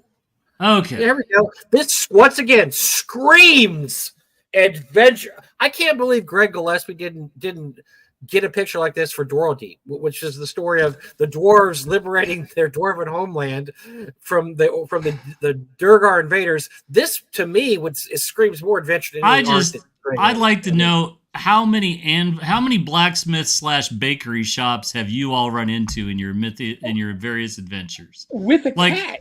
With a cat roaming. There's a guy at the Sentry Box. Candle? You know what happened? The greatest on the fly character class I've ever heard of. What is he doing with that fucking hammer? He's not hammered yet, because if he hammered it, sparks will be flying everywhere. He's just got it sitting in a bucket. I don't know what they're fucking doing. I don't know what they're doing here. And it's like, it's lunchtime because they're getting cookies now. And I don't, in the middle of the... So anyway, so here we have happy dwarves. And happy dwarves are doing things on the anvil and warming up metal. And we have somebody who's decided to bring them scones. I don't know. Yeah, I think cookies. Something might be cookies. I'm not sure what I know there was some online discussion about the tattoos of the beard, and I don't quite understand that. But so the guy on the left has the beard of the guy on the right with the green bandana. Guy with the green bandana has tattoo of his beard. His tattoo looks like the beard of the guy there. So they're a couple. You know, it's the same way that, that I would get a card. Do you think that this is going to supplant the term bear with dwarf? I mean, I don't care. I mean, good for them. I just want you to look at the art. The one dwarf that coming in this baking, he's got sandals on. He's gonna get sparks on his feet. He's gonna burn his toes. This is. When's the last time you saw a cat inside a blacksmith? This is an OSHA. This is OSHA not approved. Absolutely not approved. Jim, you've worked in enough shops. You can tell me, what would OSHA do here? They would shut this place down. There would be some, but again, we are in the mythic world of Dungeons and Dragons, and there's no shortage of magic and a lot of buy-in. And so, if you're, again, I don't think I have seen anybody angry about them being a couple. I haven't heard anything about that. If there's somebody who said, I can't believe that they're representing the dwarves, two dwarf men as a couple, I sure as hell haven't seen this. I don't know what dark corners of the internet you're on. I do think, again, who cares, right? Because this isn't heroic. This is the most they've taken dwarves and they've made them boring. Like they make scones. No, it's terrible artwork because it doesn't tell me anything about this game, about it being an adventure game. And maybe this is a salvo. They want to move away from combat design adventuring. And maybe they want to move into more role-playing type adventuring where, everybody talks a lot. I see people like, oh, our last session was so great. We didn't roll dice the entire time. We just talked the whole time. You know what? Go to the fucking coffee shop and talk if you want to talk. That's not Dungeons & Dragons. Okay? So, if you want to do that, fine. But I don't get, what is this trying to show you about the game? What does it show you about the game, Jim? You see this. I say, I've got this game called Dungeons & Dragons. Boom. I throw this down. What do you see? And what would you think? What Blacksmiths and baked goods. Yes. It makes no sense. I think, again, right? So interestingly, there's a let me make sure I give him full credit. There's a person that I follow on Twitter. Excuse me, X. There's a person I follow on X. Venger. Who came to GaryCon and won some things in the auction. The Twitter handle is Yodanno, Yodanno. And he is a raging Dragonlance fan. And we don't have enough time tonight to talk about why I hate Kinder. We'll come back to that another night. But he posted a great picture. He posted the great cover from the Chronicles, the Dragonlance Chronicles, that's got Raceland and what's her name on the cover. And when you look at that painting, there is love's loss and this sort of hardened emotion that's coming out of Raceland because he's made his choice, right? He's chosen the path he's on, and he knows where it's going. But this doesn't inspire adventure. No. I mean, yes, it gives you backstory and so on and so forth, but there was the great book, hold on. It's called Dwarves. It came out in 1981 or 82. Oh, no. Kingdom of the Dwarves. Kingdom of the Dwarves. Tom Tullis is in the comments. I told him to look it up. Kingdom of the Dwarves is a peek behind the curtain at what life was like in a dwarf hold. And this is a peek behind the curtain, but it's not, it doesn't lend itself to adventure. It lends itself to domesticity. There we go. There's the term. Take us to the next one, Eric. Hit me with the next one. I still don't know what that one dwarf with the hammer was doing. I don't know. There's not even enough room to swing that hammer in there. It's a busy picture with very little. It's telling me very little about the game. This is the one that we're going to be stuck on. You know what? I'm seeing this for the first time. So just holy crap! It's a happy dwarf family on a hunting expedition, apparently. Because there's a little dwarf. I'm an orc. I'm sorry, orc. Look, there's a little orc. I don't know if I necessarily see. I don't know if I see necessarily all the Hispanic stereotypes that I've heard about online, but I see some of them, and it's really sort of painful. And I know that this is part of this overall sort of orcs aren't bad strategy, right? But this is like a mashup. Let me point. I want to point to two different things. Why? And this is I'm objecting to the. Once again, I don't know how this makes you want to play an adventure game, but let me just point to two art issues here I have there. The kid in the front who's holding the badminton mitt or whatever, lacrosse. Yes, he's a lacrosse player. What is going on with his legs and arm and head? That's just bad art. It doesn't look right. It just looks off kilter. The whole figure. Just the face. And then let me point something else. This guy can't draw horses. Look at the horse way in the background. Look at the horse up front. And look at a picture of a real horse. Those are not how real horses look. The way the legs are just poking out. That just hurts. Okay, but terrible art. Let's just go right back to something different, right? Let's go right back to Eric. Can you dig up while you've got this on screen? Can you find the image for Sutherland's Paladin in Hell? Oh, the classic. Let me find it. Let's go to that real quick. But look it up. But let's take a look at this, right? So this is supposed to be, I guess, a page out of the player content. Yes, thank you, Bob. Barbie horses. These aren't real horses. These are Barbie horses. Because these are like bad Briar horses where their legs have been shaved down. This is just terrible. Because that looks like a draft horse on thoroughbred legs. That's the thing that it's just bad artwork. And why are the orcs falcon? Why are they falconers? I don't know. The whole thing, it's just one thing after another. What's going on with the chick's axe? What the hell is that thing? That doesn't look like the right. That's a terrible axe to fight with. Look at just every part of it. Oh, come on now! You're going to get realism in our D&D. You're killing me. I know. What am I doing? Why am I doing? But this is the guy that he's putting realism in here. He's making them look. These are. Look at the clothes. These are slacks. They're wearing slacks, and they're wearing. Wearing the.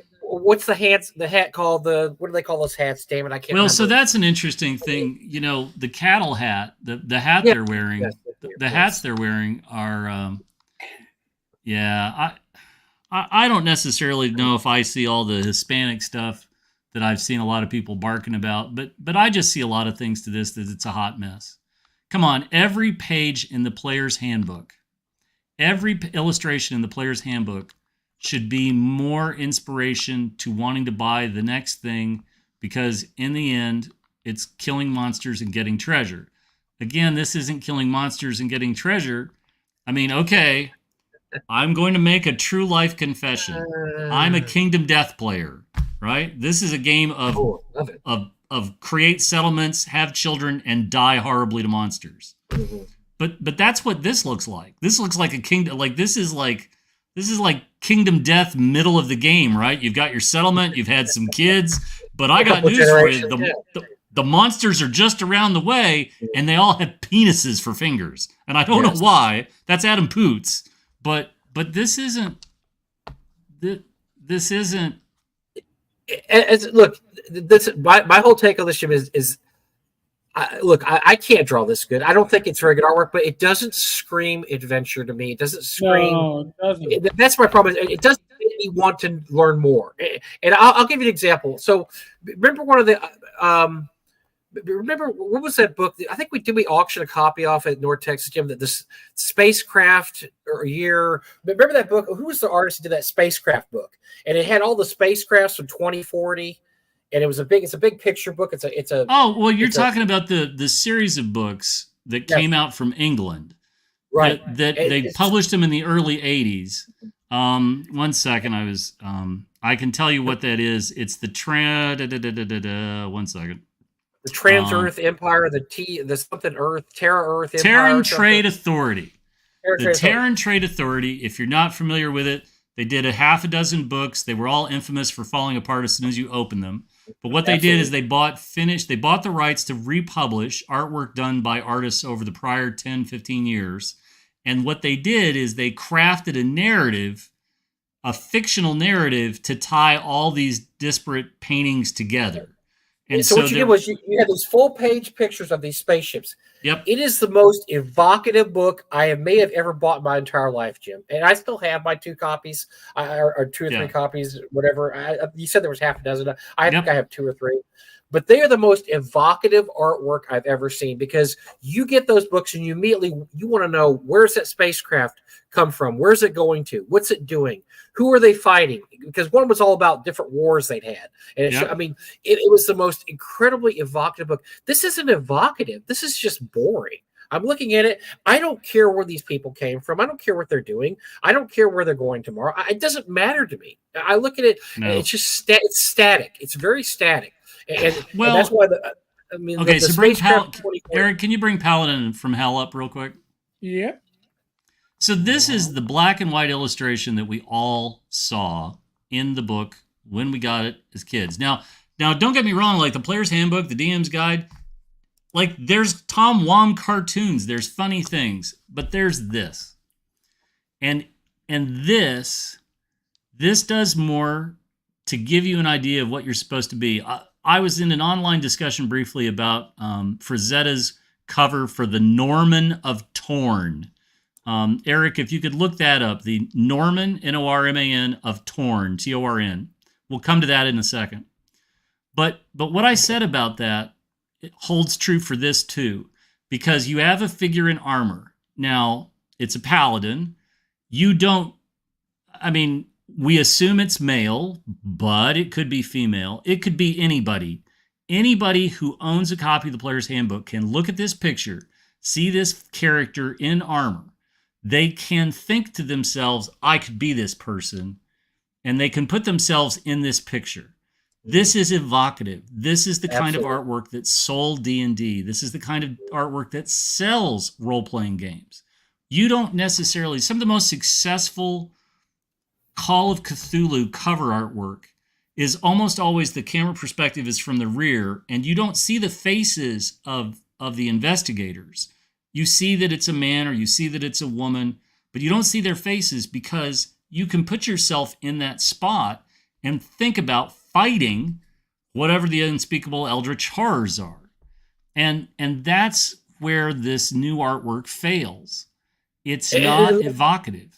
And let me say something, Jim. technically, look at this. I mean, as much as I love Dave Sullivan, technically, this is not a great piece of artwork. Technically, it is, I don't know what you call it, crude, old school. It's not slick. It's not, but it still is way more evocative than any of the stuff that that Eric's thrown up there. Even though technically that's better artwork, so to speak, it's nowhere near evocative. This is this is probably what, a 9 or a 10. What we saw were a bunch of 3s and 2s. Did you find the Norman of Torn illustration, Eric? Is that a Frazetta one? Yeah, we're talking about. Okay, Frazetta one. Oh, yeah, it's a Frank Frazetta. Yeah. No, I did not find the Frank Frazetta one. Hold on, I'll put this one back. Just the cover artwork for the Norman of Torn. He did the cover artwork for the paperback. Okay, here it is. Again, I'm going to send it to you, Eric. Hold on. So anyway, the point is that artwork in RPGs is you've got when you have great artwork on the cover. We've talked about this before. When you have great artwork on the cover, it's what sells the book and gets you to read the first one, and then the contents are what sells the next book. And the contents sell the next book, and the contents sell the next book. And really, we want to be taking that step towards inspiring people to want to buy the next products, right? I think one of the things about Hyperborea that I love, one of the things I love about Shadow Dark, all these games, with every page just makes you want to buy the next thing. It makes you want to play. I can read about the domestic life of dwarves and I can read about the domestic life of the romance novel of Myth Drannor, but The Outlaw of Torn, that's it, The Outlaw of Torn. I really, right, so I got this paperback used. Because I was in a Burroughs phase. I had read all the Mars books. But then I saw this, and holy shit, look at that cover, right? Again, masculine, okay. Masked, great. I can pretend in my mind's eye that I could be this guy on horseback. I'm in. And that's what great cover art does. There's dynamics. There's just this dynamic to it.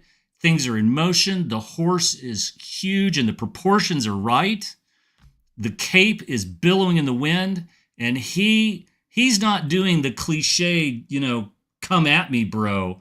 No. I'm taking your head, and then after I'm done with him, I'm coming for you. And don't think for a second, Sparky, you haven't caught my attention too, because I'm coming for you too. And that's... And Jim's not saying that we have to compare these guys to Frazetta, because Frazetta is Frazetta. That's right. But it's not just the fact that this is an incredible piece of art by one of the greatest living artists that ever walked the earth. It's the fact that look at what this image shows you, and then look back at our dwarves having cookies. And just, what game would you rather play? What would you like? A time of high adventure or scones? Well, I'm hungry with the stones, but otherwise. I like cookies. I do like cookies. Yes. I'd love a particularly fresh scone while I'm hammering this hammer. No. Oh, there's no sparks anywhere. No, there's no sparks at all. It's so cute. I love it. I got nothing. It's look like you don't have to be Frazetta to I literally I could pull something at random off of my wall and it will be better artwork than the 4 pieces we pulled out of what's coming from WotC. Go ahead. Tell me to pull something. I'll pull something. Whoa. All right. What direction do you want? Okay, so you got north, south, east, or west. North, south, east, or west. I'll just start something. Look, I just pulled something pulled it myself. Okay. There we go. Elmore. Look at that Elmore piece of art. Tell me you don't want to know what the fuck is going on here. They got swords, you got a demon, you got snakes, you got all kinds of shit. I mean, this is Elmore. There's a lot going on. Oh my god. I want to know what's going on. Hey, Jim, pull something. All right, hold on. Watch out. I had to get something to pull something. Yeah. There. What do you got there? Are doing. Oh, yeah, this is new. And this is new stuff too. Yeah. So I'm gonna have to the art was just great. Turn off my virtual background. All right. I got so I'm going deep. I can't even. All right. Here we go. That's what she said. Are you ready? Yeah, go ahead. I'd like to present the cover. Hey, hold on. Wait a second. I get you in Turn off the man light. I'd like to present the cover for The Unspeakable Oath. Oh, wow. Look at that. Nice. Good. Now, this is a Blair Reynolds original. I bought it in 1993. As soon as I saw this at the store I was working at, I always thought to myself, one day I'd love to own the original. So let's talk about this. The Unspeakable Oath at the time was being published by college students. John Scott Tynes, Barber, Detweiler, all of them. And so they published a magazine, larger than a fanzine, but they published something with this as the cover.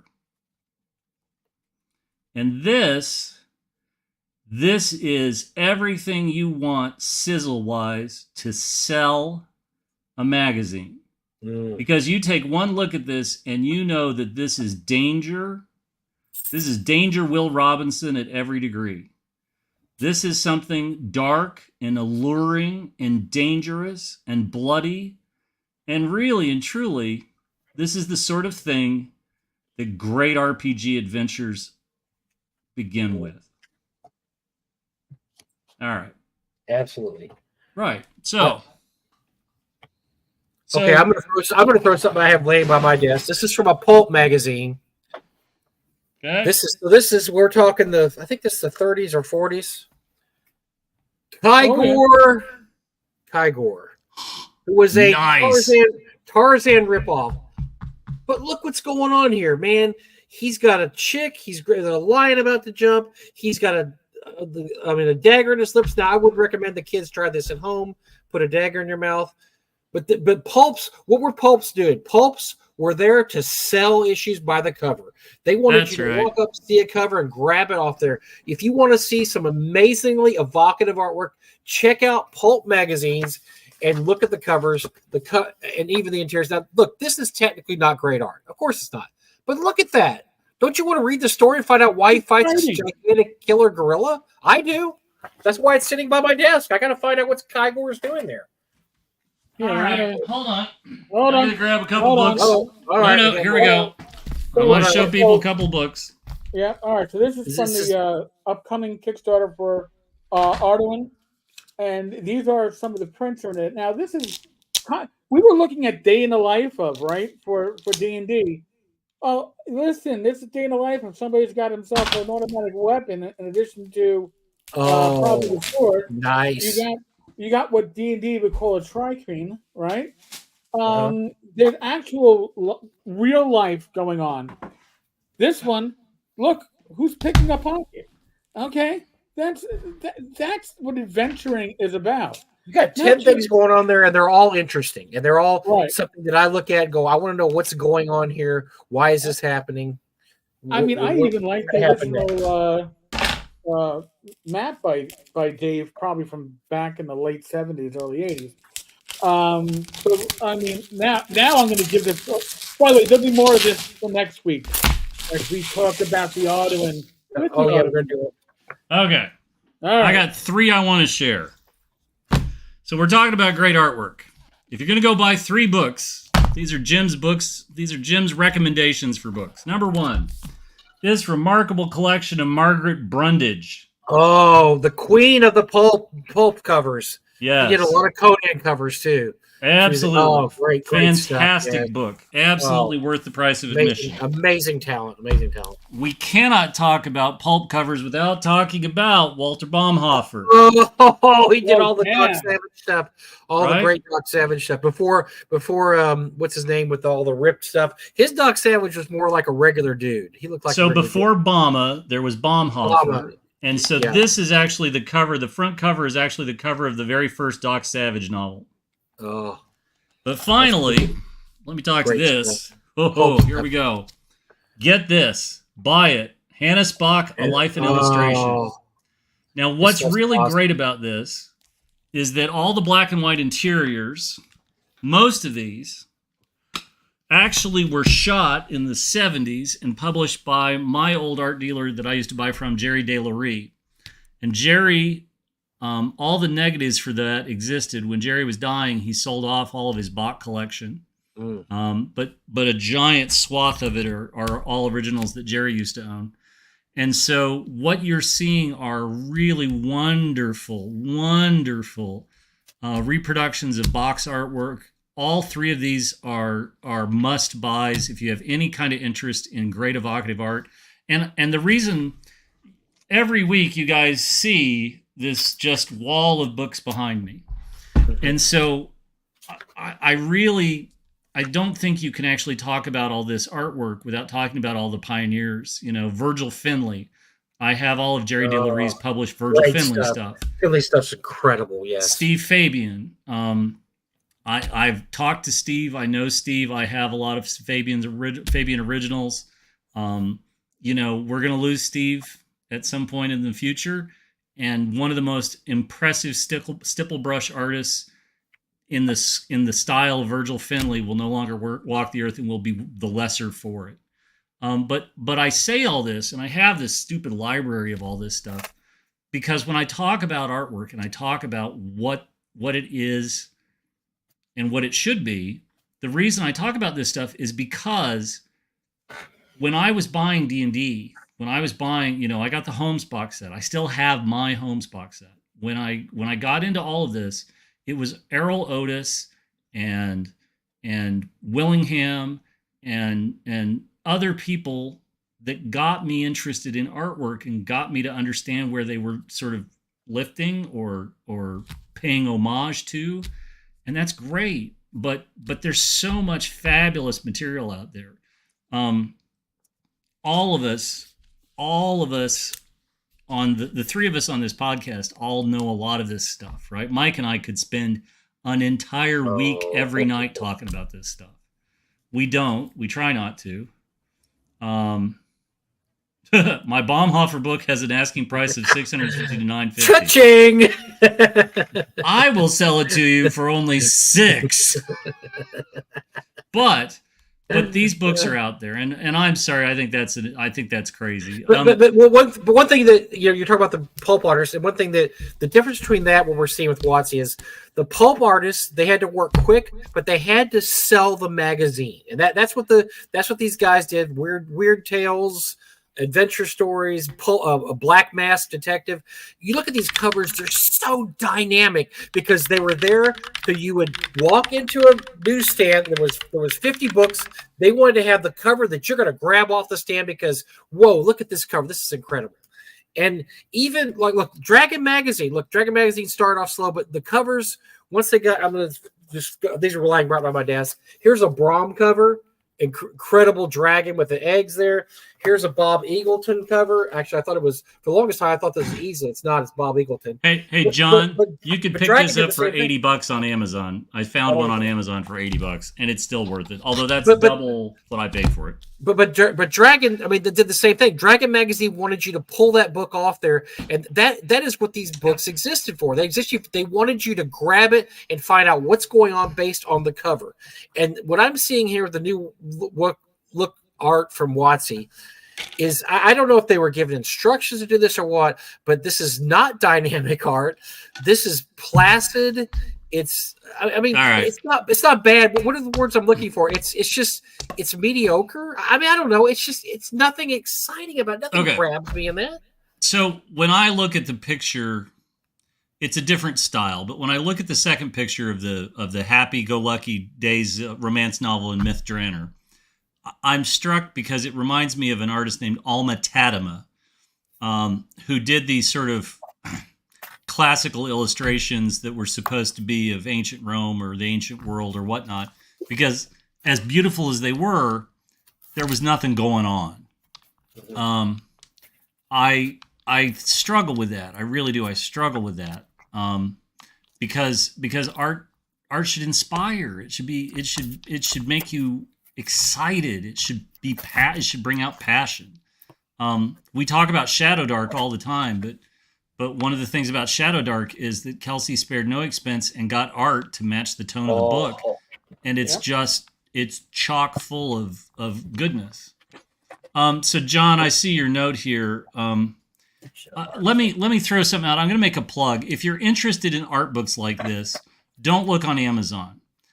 John, I would tell you that who you want to talk to is you want to talk to the fine folks at Dream Haven Books in Minnesota, in St. Paul. I've bought a ton of books. When we lived there, they were great. Yes, look at that. Right? So, stuff's happening. Yeah, it's just so dynamic. All her artwork, I think, is very dynamic. But really and truly, Dreamhaven has a tremendous art book collection. He'll fix you up if there's something you're looking for. But the Margaret Brundage, all these artists, they don't get the recognition they deserve. But truthfully, it's hard, right? We're in a fundamentally interesting time right now. I subscribe to a couple of groups on Instagram where they're doing AI art, and it's better art. I'm going to say this, and you can burn me at the stake. It's better art than what we've been talking about tonight, as far as evocative and powerful and, oh my God, I want to be that guy in the armor, right? The human illustrations always fail, but if they're dudes in armor, they're kick-ass and they look like they're ready to kick ass and take names. But AI isn't there yet. But AI eventually is going to get there, where artwork like what we're seeing is no longer going to pass because it's dull. It's dull as dishwater. There's nothing shiny and bright. It's lukewarm at best. And that's really tough. I'm in a Call of Cthulhu game where there's a non-player character named Luke Warmwater. And I always joke and pronounce his name as Lukewarm Water. But that's what this is. This is the artwork that they are getting for the amount of money they're willing to pay.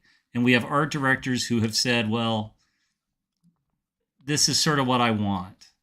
And so between now and next year, I'm trying to get a little mini module done for North Texas that I want to hand out. And I've got a couple of artists that I'm going to talk to. And the conversation I'm going to have is, I would like X. And they're going to say, well, what do you want that to be? And I'll be like, I don't care. You're the artist, but I need it to be the best thing you've possibly ever done in a 3x5 space in black and white. And please make it fuck all amazing. Because if I do that and I compensate them for their time and their effort, then I'm going to get something I'll be happy with. I have a pile of original art where I've laid out the circumstances like that, and I've never been disappointed. But if I'm going to be like, I'll pay you $250 for dwarves that are making hammers and breaking bread, $500, whatever the going rate is, I don't know. But that's what they got. They got what they were willing to pay for, and not $1 more. Okay, so Jim and Eric, so let's look at it this way. So we've all agreed this is not dynamic art that makes this one adventure. Why did they choose this art? Why was this specifically called for? I mean, there's no way they didn't give instructions to the artist. They didn't just say, yeah, whatever you want to throw out there, we're okay with. They were given specific instructions to do this.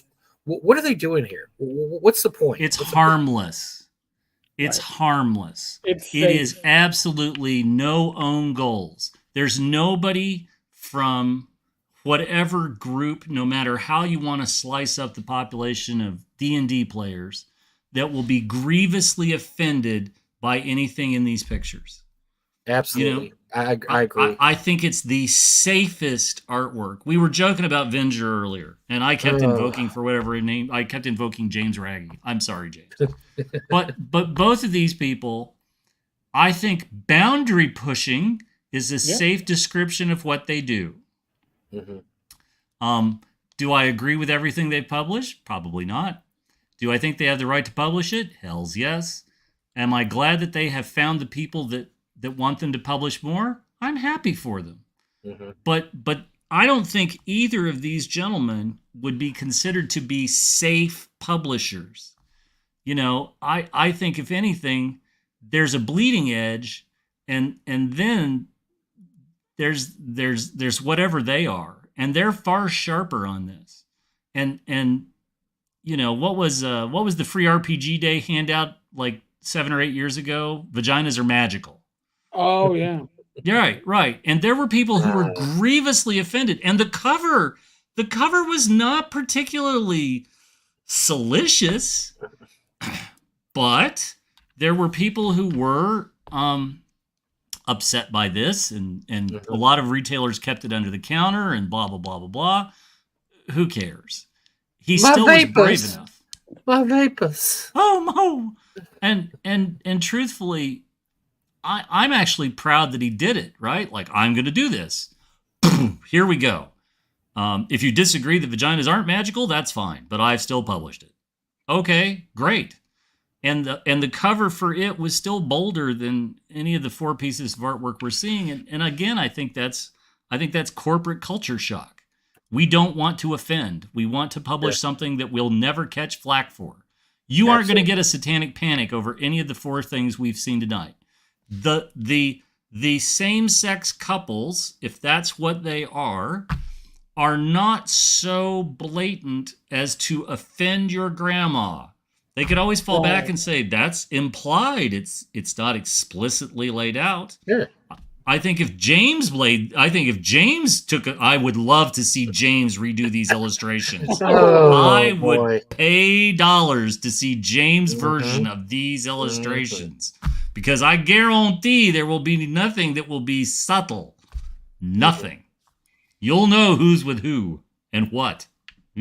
Tentacles. Well, it's been pointed out to me that with all this new art, especially with the, of the, what they call it, heritage now or species, is that if you took away the ears, and maybe the teeth in the case of the orcs, you've got humans. There's nothing special about them. It's kind of like the Klingons in the original Star Trek series. You had to buy in because there was nothing different about them except their eyebrows and their haircut. It's like they're cosplaying. I've heard somebody say it's like they're cosplaying orcs. It's humans cosplaying orcs. It's humans cosplaying dwarves. These aren't real. Don't scream. This is a different culture and different creatures. This screams. These are people with costumes on, and they're pretending to be these things, but they're not really these things. And I would agree with you, Eric. I think that's absolutely the impression I got also. And which is a shame because it means it's no longer evocative. The whole thing about role-playing is you are role-playing. You're playing a different role. And in these situations, it's like, all right, there's other kinds of role-play, Eric, but I don't want to get into it now. Exactly, but you're still playing the part of somebody that isn't you. And in this case, it used to be fantasy. I'm playing a dwarf. Dwarves are gruff. They got all this stuff. And now it's like, oh, yeah, a dwarf is just a short, stocky human with beards. Okay? Yeah. Come on. Yeah. I keep having my disbelief. I'm supposed to suspend my disbelief and believe that kinders should exist, so I don't care. Praxis, is that Danny Trejo on the right for the orcs? Yeah, I thought that could be. I like it. It would just be one of the hundreds of parts he's played. So Joshua in the comments makes a great point. Working as an artist in the industry, I doubt it was a lack of monetary. Oh, I think there was a budget. I think there was a budget. We're going to be willing to pay this for that. I don't think money was what they were held back. I completely agree. Art direction and the standard with the artist they chose. That's right. Absolutely right. Yeah. But this is why great art sells books. When you see, I'm not picking on Goodman Games. The covers are always pretty much a home run. The inside of the adventures is fairly thin. It's black and white. There's usually some illustrations. The larger books have more illustrations the way it should. But their cover art, they know that great cover art sells books, and they've never backed off of that. There's a lot of small independent publishers that have never figured this out. And I see things and I'm like, I have not taken enough LSD to comprehend the cover that you've put in front of me. And that's okay. I'm all right with that. But it has also translated into they don't sell through at the retail end, and that's a problem. And they have to figure that out. So Greg popped in for a second, and Greg wrote a really good book called Dwarrow Deep, which is a setting for dwarves. And I'm going to pull out 2 pieces of artwork. I'm flipping through the book right now. So we saw the dwarves cooking scones there. Would you rather play that or this is Tim? He got Tim Truman to do this, which is incredible. would you rather, or would you rather play this right here? Can you focus in on this, Eric? This Tim Truman art? Zoom in on Eric. Zoom in on Mike. All right, 1 second. 1 second. Yeah. My arms are getting. Do you want to make scones or do you want to split skulls? Look at this. That is what I want to play. I don't want to play scones, and then he also has a bunch of static pictures. Static, but look at this. Do you want to investigate this place? I want to walk in those doors. I want to go right in those doors and see what the hell's going on there. I expect a dragon on the other side of that, and he's angry. And and so Greg has figured out what people want when they pick up a book and something they're going to buy. And Greg has figured it out.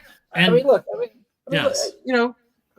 He's figured it out. This is what I want to see. You can have my axe when you pry it out of my cold, dead hands. Yeah. You show that to the players, you go, what do you do? I go, I back the fuck off because I don't know what's going on there. And so when you show them the other picture, what do you want to do is, I'd like to have a scone. That looks delicious. So I was in a game, I was in a D&D game in Calgary where a guy who works at the Sentry Box, who shout out to Greg, Greg was running our D&D game, and we went into town, and I'll keep it short, but we had a pelt that we wanted to have made into something special. And off the top of his head, he created the greatest non-player character class I've ever heard of and introduced us to a laundromancer. A gnomish laundromancer. Oh, man. And came up with it off the top of his head. It scribbles the gnomish laundromancer.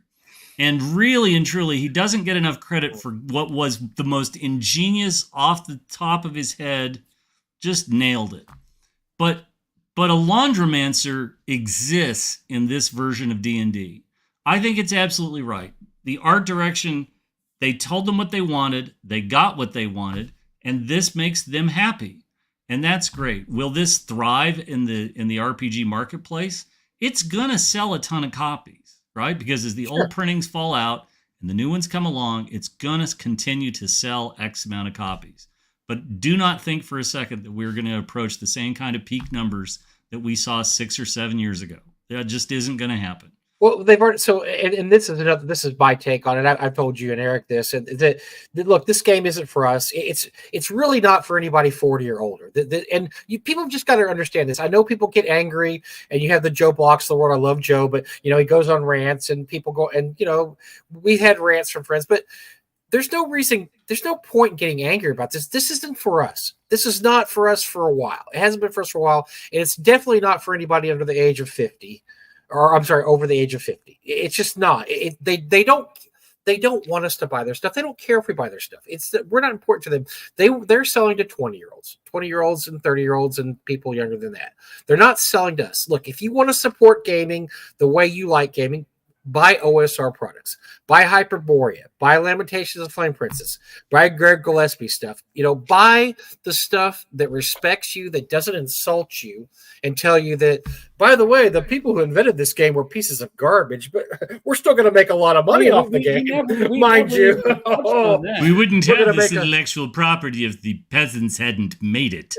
Who was the dude a few years ago that said, Lovecraft was a piece of garbage, but I'm still going to publish my Lovecraft game because I'm not going to throw away money. I mean, come on, And so, yeah, that's what we're getting. This is what we're getting for WotC now. Is look, we don't like this stuff, but we're gonna publish it anyway because we want to make some money. And by the way, if you're over 50, please stay away from our game. Please have nothing to do with it. We don't want you. Look, I understand that it's marketing. It's marketing 101.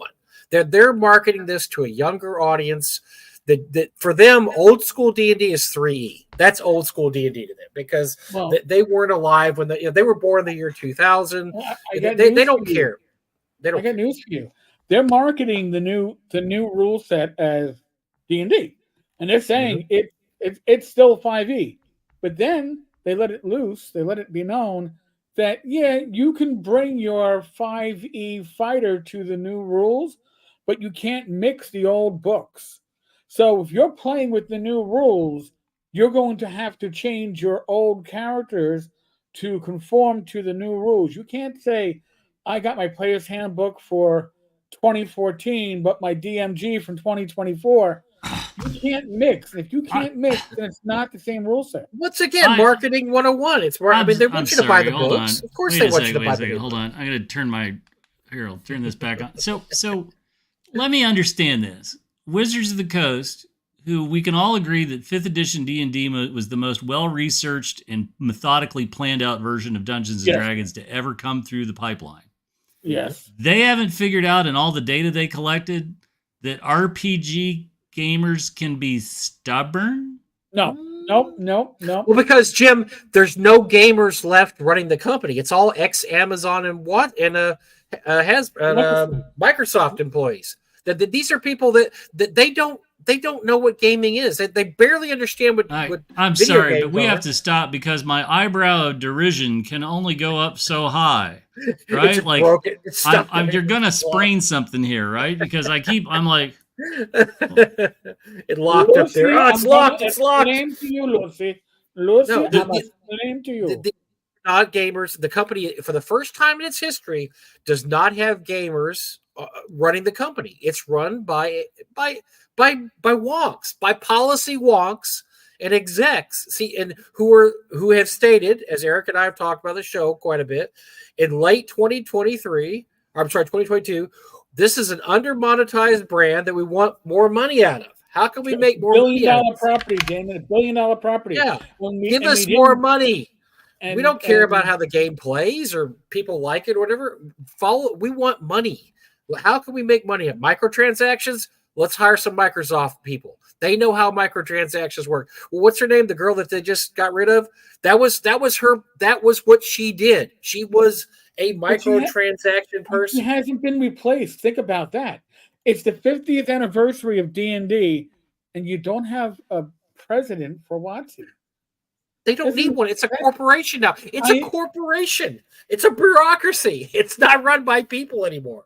Yeah. But think about that. You have WotC has no president. You would almost think it is rudderless because there's nobody at the helm. But apparently Chris Cox plays D&D a couple times a month, so I guess he's running WotC. Yeah, so. No, he doesn't. Okay, lie. I'm just saying. But I always like when they say, "Oh yeah, I used to play D&D. I played D&D once 15 years ago. Yeah, I love that game." No, they don't. It's a lie. They don't know what D&D is. They have no clue how it works. They have no clue the gaming pub. They don't know anything. And so that's what happens when a company is run by wonks, and they're just sitting there trying to say, "Look, how can we get the most money out of this?" With the least the least effort on our part, how can we get the most money out of it? They've totally dropped the ball on the 50th anniversary anyway. Look, the most successful thing, what's the most successful thing is called the 50th anniversary? Converse shoes. Not even any game product. Everybody is panned ruins of whatever the ruins book, the ruins of Vecna book. Everybody's absolutely panned that. I feel attacked. That's the best thing they did this year, Jim. It is. That's the best thing they've done. Is put the I'm sorry. As soon as you told me I could put Acerak on a pair of high tops, I was in. But the gaming, when you go to the gaming part, that they haven't done anything, and there's nothing of any value except that they're coming out with the game not in time for GenCon. And by the way, we're going to also come out with the Monster Manual in 2025 because I don't know why, because we didn't have enough. Well, but now hold on, wait, time out, because I wholeheartedly agree with you. There should have been a launch product at GenCon. That's just, again, as somebody who led sales, this is the single biggest drop ball ever. You should have released it at GenCon. You should have had a mile-long line, and you should have had a colossal ton of them so that you could make a mountain of money on this. But I know that at 3.0 it was Player's Handbook, then DM's Guide, and then Monster Manual. And again, they were separated by months. And so I think going into Christmas with the 2 out of the 3 makes perfect sense, because then you pick up the 3rd after Christmas with Christmas money and so on and so forth, holiday money. And I understand that. I don't fault them for that. But the unforgivable sin of not having the Player's Handbook. The Player's Handbook show. Okay, look, how about this release schedule, Jim? Player's Handbook, Gen Con, Dungeon Master Guide before Christmas. Yes. And Monster Manual after Christmas. Yes. You get it before and after the holidays. How's that? That's right. And there you go. And you've got it all. Look, they have the Player's Handbook they can use that for 2 months because you have all the other 5e stuff anyway. But the dark days. You can't mix the rule books. They said that you can't use your 2014 books with your 2024. Well, they can tell me a lot of things. I'm still going to part my hair this way. I know. But you can't play 2024 until 2025 when you complete your collection. Because they don't know what the fuck they are doing. So let's talk about GenCon used to be infamous because there used to always be a big release at GenCon. Starfinder was released at GenCon. Pathfinder came out at GenCon. And the local retailers was always like, oh my God, I lost all my sales, blah, blah, blah, blah, blah, blah. Okay, sure. But they used to sell thousands and thousands of copies. And the reason that companies did this is it's how they paid all the expenses for the booth. Mm-hmm. I remember the lines for Horus Heresy when it came out as a board game. I remember all of this stuff. I can go all the way back to Earth Dawn coming out at Gen Con and the monstrous line for Earth Dawn that wrapped past our booth. And this was one of the ways that the big companies covered all the expense of the stuff they did at Gen Con. And when we got away from that, we watched all the booths get smaller. This is when TSR gave up on the castle. This is when all this stuff started to slide. And so I'm unapologetically in favor of big releases coming out at Gen Con. And to not have the Player's Handbook at Gen Con is just an unforgivable sin. It's ludicrous thinking. It's literally saying, gravity is no longer going to affect me and I can fly. Bullshit. I know how expensive Gen Con is to attend. I can only begin to imagine how expensive it is to have a booth. And the fact that Wizards of the Coast doesn't have a booth at Gen Con selling the next version of the Player's Handbook at Gen Con is ludicrous, and unforgivable. You know, the last time when they launched 5th edition, they had a tournament. And if you played in the tournament, you got copies of the books autographed by all the designers. A friend of mine played in the tournament, and a friend of mine has that set of books, and it's one of his most prized possessions. And he had a great time. When you don't have your shit together enough to organize that kind of event and that kind of gift for the people in your tournament, you don't know what you're doing. The 50th anniversary was a gift, Jim. It was a gift to these people because they'd had such a fucked up 2023. It was such a mess. This was a gift to them. Let's make it right. We screwed last year up. They start off January with the OGL screw up, and it just went on and on every week. Eric and I didn't have to do show notes because every week the shows wrote themselves. What did WotC do that was stupid this week? And so they had a chance to make it right this year. Okay, 50th anniversary dropped in our lap. What can we do to make the 50th anniversary special for gamers? The fact that Hasbro has not made Scrooge McDuck amounts of money on 50th anniversary of D&D tells you how badly they're mismanaged. Because they should have. And you told us, and you brought forward what they did for G.I. Joe. Nothing. The G.I. Joe, they could have made, nothing. You and I would have gone out there and bought stacks of G.I. Joes. If they'd have reissued the G.I. Joe Training Center, I would have been there going, give me a Terrordrome. Right Give me the chance to buy new Terrordromes because I'm going to buy 3. I'm not going to buy 1. I'm not going to buy 2. I'm going to buy 3. I want the exploration vehicle with the treads on it so I can go vroom, vroom around the room. That's right. And Jim, what did Hasbro do for the anniversary? Bubkiss. They did nothing. They did nothing at all because they're terrible. Who is their marketing geniuses at this company? I tell you what, in an alternate universe, I was in charge of sales for Hasbro for the 50th anniversary of D&D. And I can assure you, in that universe, you could have gotten shower curtains, toilet seat covers, diapers, disposable plates for all of your parties. There would be nothing that didn't have the logo on for 50th anniversary. We did this. I don't know if you were part of it, Jim. We said, what would you do for the 50th anniversary? We did this. Yes. Well, what 5 products would you have? We thought of in 15 minutes we had a better marketing plan than they did. I mean, my thing was I would have reissued the brown box again. I would have done a replica of the brown box 50th anniversary. And I want to get on the Hasbro investor call. And the first things one of the first things that's going to come out of my mouth is, so you own 50 years worth of artwork that was the property of TSR that is now owned by Wizards of the Coast, which is a subdivision of Hasbro. You own it. You own all of it. Why is it that you have not been able to figure out a way to bring it into print the way Games Workshop has with all of their iconic cover artwork, where they have been selling limited edition prints and non-limited edition prints, and they've been making money hand over fist? How is it you haven't figured that out yet? And truthfully, I don't know if they're worried about artists' rights because they don't have the contracts. I have no idea. But let's say that they don't want to touch anything that came before 5th edition. They should have had a line of limited edition prints for every cover, for every book, for 5th edition since it launched. And there's no reason whatsoever that they can't go back and republish some of these images that are safe for modern audiences, but give us a chance to own them Bill Meinhardt stopped by my house after North Texas. And one of the things that I showed him, I have a gigantic reproduction of the 1933 World's Fair the Chicago World's Fair poster. It's a famous picture. It's a very famous poster.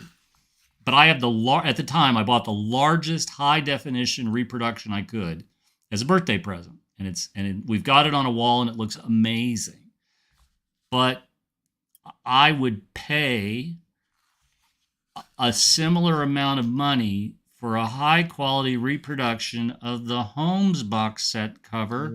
Just give me a reason and an ability to order it. And the same goes for, name it, Player's Handbook, all of it.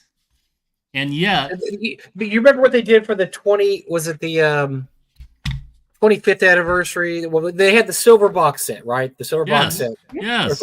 And why not say, look, remember when they hand out their things, vote for whatever 5 modules you want to see in the box set. And people vote, and you voted to see what classic modules you wanted reprinted. They couldn't do that for the 50th anniversary. How about a nice reprint of, I don't know, Night Below, or just something that's come out the last. Temple of Elemental Evil plus Return of Temple of Elemental Evil. I am not the smartest tool. I'm not the sharpest tool in the tool shed. I'm not the sharpest knife in the drawer. There are infinitely more people in this hobby that are smarter than I am. But I know sales, and I know how you sell, and I know how to get people to buy things. If you've seen me in an auction, I know how to get people to buy things. And truthfully, what we keep getting from WotC is they know better than us. They know better than the people who are buying things. And who is this? Because he's completely out of his gourd. My son has an entire room of prints, and I can assure you there is nobody more Gen Z than my kid. And so this notion that they don't buy prints, that's horseshit. That's complete horseshit. They do. Yeah, my grandson does. Yeah, so give me a break. But really and truly, I'm not even saying that the Gen Z people are the ones that are going to buy the prints, because I got news for you. If you give me a chance to buy a limited edition reproduction, high quality reproduction at a great size of the Holmes box set cover, I will step on your kid to get. We've got money. It's not just the Zoomers that have money. We have. Let me get. And Jim will probably know this with this going. So, Condé Nast Productions owned the rights to almost every pulp character for a long time. What did they do with this? They did fucking nothing with it. They sat on the property because apparently they thought someday these are going to be the Shadow and Doc Savage and the Spider. These are going to be worth lots of money. So we're going to just sit on it and not do anything with it and not reprint the novels and not reprint the incredibly gorgeous Bama covers they could have sold 1 million copies of. They sat on it and sat on it. You know what happened, Jim? It went in the public domain. And you know what? Now you can go buy Doc Savage in the public domain, and they didn't make any. They didn't do shit with it. Well, and now you know what? But that's another example of bad brand handling. Bad brand handling. I mean, because that's what I'm seeing with these guys. It's the same. So Doc Savage ran from 1933 to 1949. And so if you were a kid in 1933, after you had fought in World War I, somewhere in the post-Korea, late 50s, early 60s is when the Bantam reprints started, and they were making money as fast as they could print them. Jim, I have a complete set of the Bantam reprints. I loved it. Loved the series. I don't say it loudly because she'll make me sell one of them. Sell one. You're going to sell one. Yes. But really and truly, The Shadow, all of the William Gibson novels never got back in print. Nope, they did not. And I have an electronic copy of all of the Gibson Shadow novels because that's the only way I was ever able to find them to read them in order. They just cyber squatted on it, and I don't know what their marketing was telling us, but they thought that someday would roll around when this property was going to be worth millions of dollars. I don't know, and they just did nothing with it. And so now you have smaller companies like High Adventure, the company that had the Kygor. They go back and they find where these have fallen into the public domain, and they're reprinting them now. So now Condé Nast is making dog doo-doo off of it, and they could have made tons of money. Let me back up here a second. Right? So in 1990, 6 or 7, I was working for Games Workshop, and Peter Atkinson reached out because he'd like a tour of Games Workshop. And he flew over to England, and they gave him an absolutely unprecedented level of access and walked him through everywhere at Games Workshop. They showed him the studio. They showed him the fulfillment. They showed him how they box up all the games. They showed him everything. They showed him the foundry. They showed him how they make blisters. They let him sit in on all the discussions, good and bad. But they gave him a level of access that, to my knowledge, nobody had ever had outside of the company. But Peter wanted to make Wizards better, and he wanted to see how Workshop did it. Now, what lessons did Peter learn from this? I have no idea. I just know that he was incredibly appreciative. He saw, or at least said that he saw, a number of things that he was impressed by, and that there were good ideas there that he wanted to take back to WotC, but that they were also a different company, and that some of it wouldn't work and some of it wouldn't translate. I have no doubts. Okay, I've talked before about the CEO at Workshop, Kevin Roundtree, and I have a lot of respect for what he's done with the company. One of the things that came out this last week or so is that Games Workshop, for the 8th or 9th year in a row, has given all of its employees a gigantic bonus for performance, and they had previously given them a bonus in the fall, right? I have no doubt that if somebody at Wizards of the Coast reached out to Games Workshop and said, listen, we own all this artwork. We would like to put into play something like what you've done with Warhammer artwork. Would you be willing to talk to us about it and some of the lessons you've learned? I cannot imagine that there's anybody at Workshop that would treat this as a trade secret. I can't imagine that there's anybody at Warhammer Artwork that wouldn't be willing to discuss, hey, we've worked well with this printer, but this guy is a lying bag of dicks. Don't work with him, right? Because at the heart of our industry is a willingness to share information and warn people about the Ken Whitmans of the world and so on and so forth. And so it's unforgivable that, again, as a Hasbro shareholder, you should be furious that they are not monetizing this correctly during the 50th anniversary. You should be raising this as a point, because they aren't. They just aren't. And that means shareholders are losing as a result. So absolutely. It's exhausting. Shareholders losing, fans are losing. And we've already talked about, I've thought one of the best products of the last 10 years was the reprints of the Slave Lords and the Dungeons of Dread, the beautiful hardcovers. I'd have bought the hell out of that in the 50th anniversary. And it's almost criminal the way they've just absolutely fumbled this. And again, let's not let them off easily, because let's remember let's remember the wretched job they did of reprinting in those hardcovers the terrible reproductions of S1, S2, S3. Those hardcovers were abysmal, right? One of my most upvoted reviews on Amazon is my scathing review of one of those books, where I literally shot a picture side by side of the black and white book from, I believe it was S1, with how it was reproduced in the book. And the fact that it was done so poorly in the name of the Gary Gygax Memorial Fund, unforgivable. And so we can talk about Hasbro, we can talk about Wizards of the Coast currently, but let's not let them off the hook, because there have been systemic problems all along. But you know what, though, Jim? I still bought it because it's something that I wanted to see. And I figured if I supported things that I like, maybe they would do more things that I like. And what did we have to wait for? We had to wait for Joe Goodman to do it right. We had to wait for another company to take the time and make the effort to do a better job of it in the old school adventure line. And that's fine, but it's pretty sad when the people who own the property can't even do justice to the property. WotC has not put out anything this good in the last, I don't know how many years. Their Dark Tower set. Yeah. I don't even play 5th edition. It's just so freaking beautiful. And it's a great memorial to Janelle. Yeah. And it's just incredible. Look at this quality, the slipcase. It has little ribbon things for holding your place. I mean, the quality is incredible. WotC doesn't do this kind of stuff anymore. They won't do this anymore. They don't do weighty tomes. They don't do weighty tomes. No. Well, you know what they did with the art, with the making of original D&D, it'll stop a bullet. Bill Webb would be impressed. But yeah, but I can't buy it because it hates me. It tells me the first few pages that it hates me. So I'm like, I mean, listen, it could be the reason why there's no art prints. They can't put a disclaimer on an art print, right? I mean, that's the whole thing. They'll make money off the old stuff so long as they can disavow it, but they'll take your money. But we're not responsible for any offense you may take.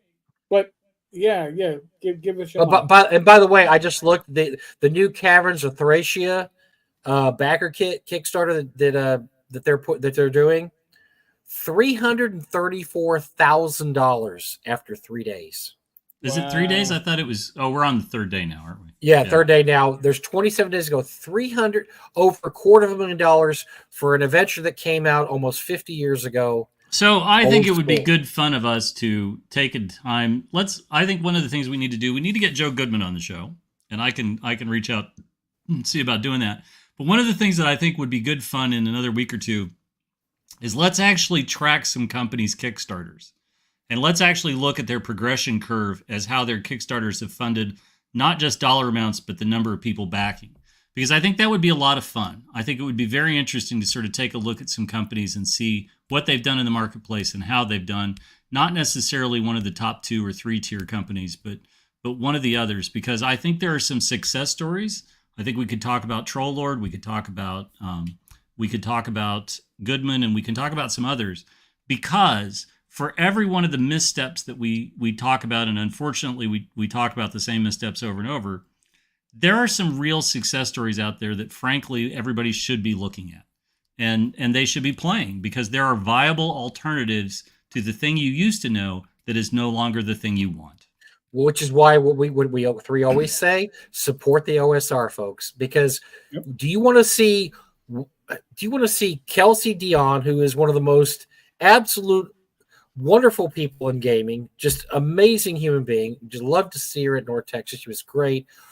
Do you want to see her hysterically funny? Oh my God! Do you want to see her make great? Would you rather see her make $1 million, or would you rather WotC chalk up another $1 million and go hire people that whose job is to say that people who created the game are worthless human beings? I mean, come on. That's no. Would you rather Jeff Talanian make a buck, or would you rather, Bing? What's the guy's name? Eric Bing Bong.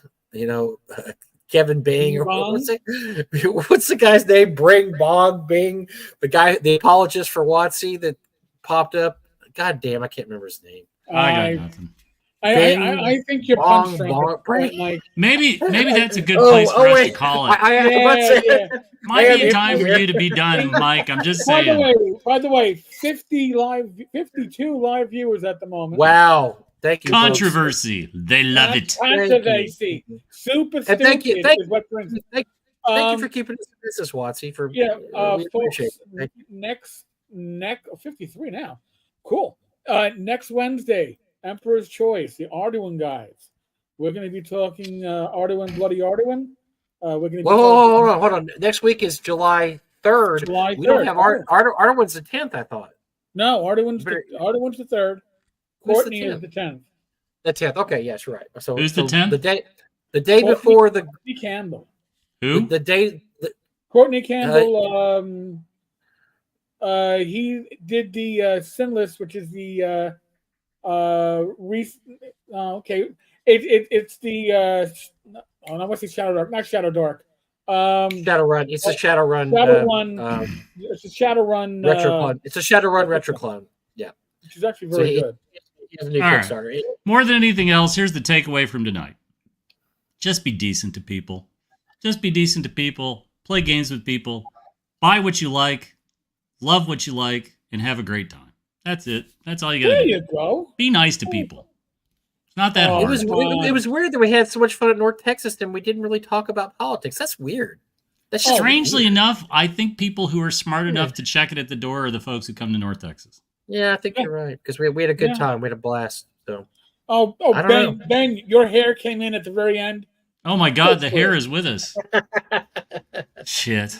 Look at that kid, right? He's got luscious lady locks, and I have a barren desert. Stalker. He's my favorite stalker. And Ben, I still put ice in my red wine. Sorry, sir. Oh. Yeah, well, you got to cut that Boone's Farm Strawberry Hill, Eric. Boone's Farm. I could tell you stories. That's right. Folks, the next live stream is going to be Friday night. I believe it's the Random Party Generator.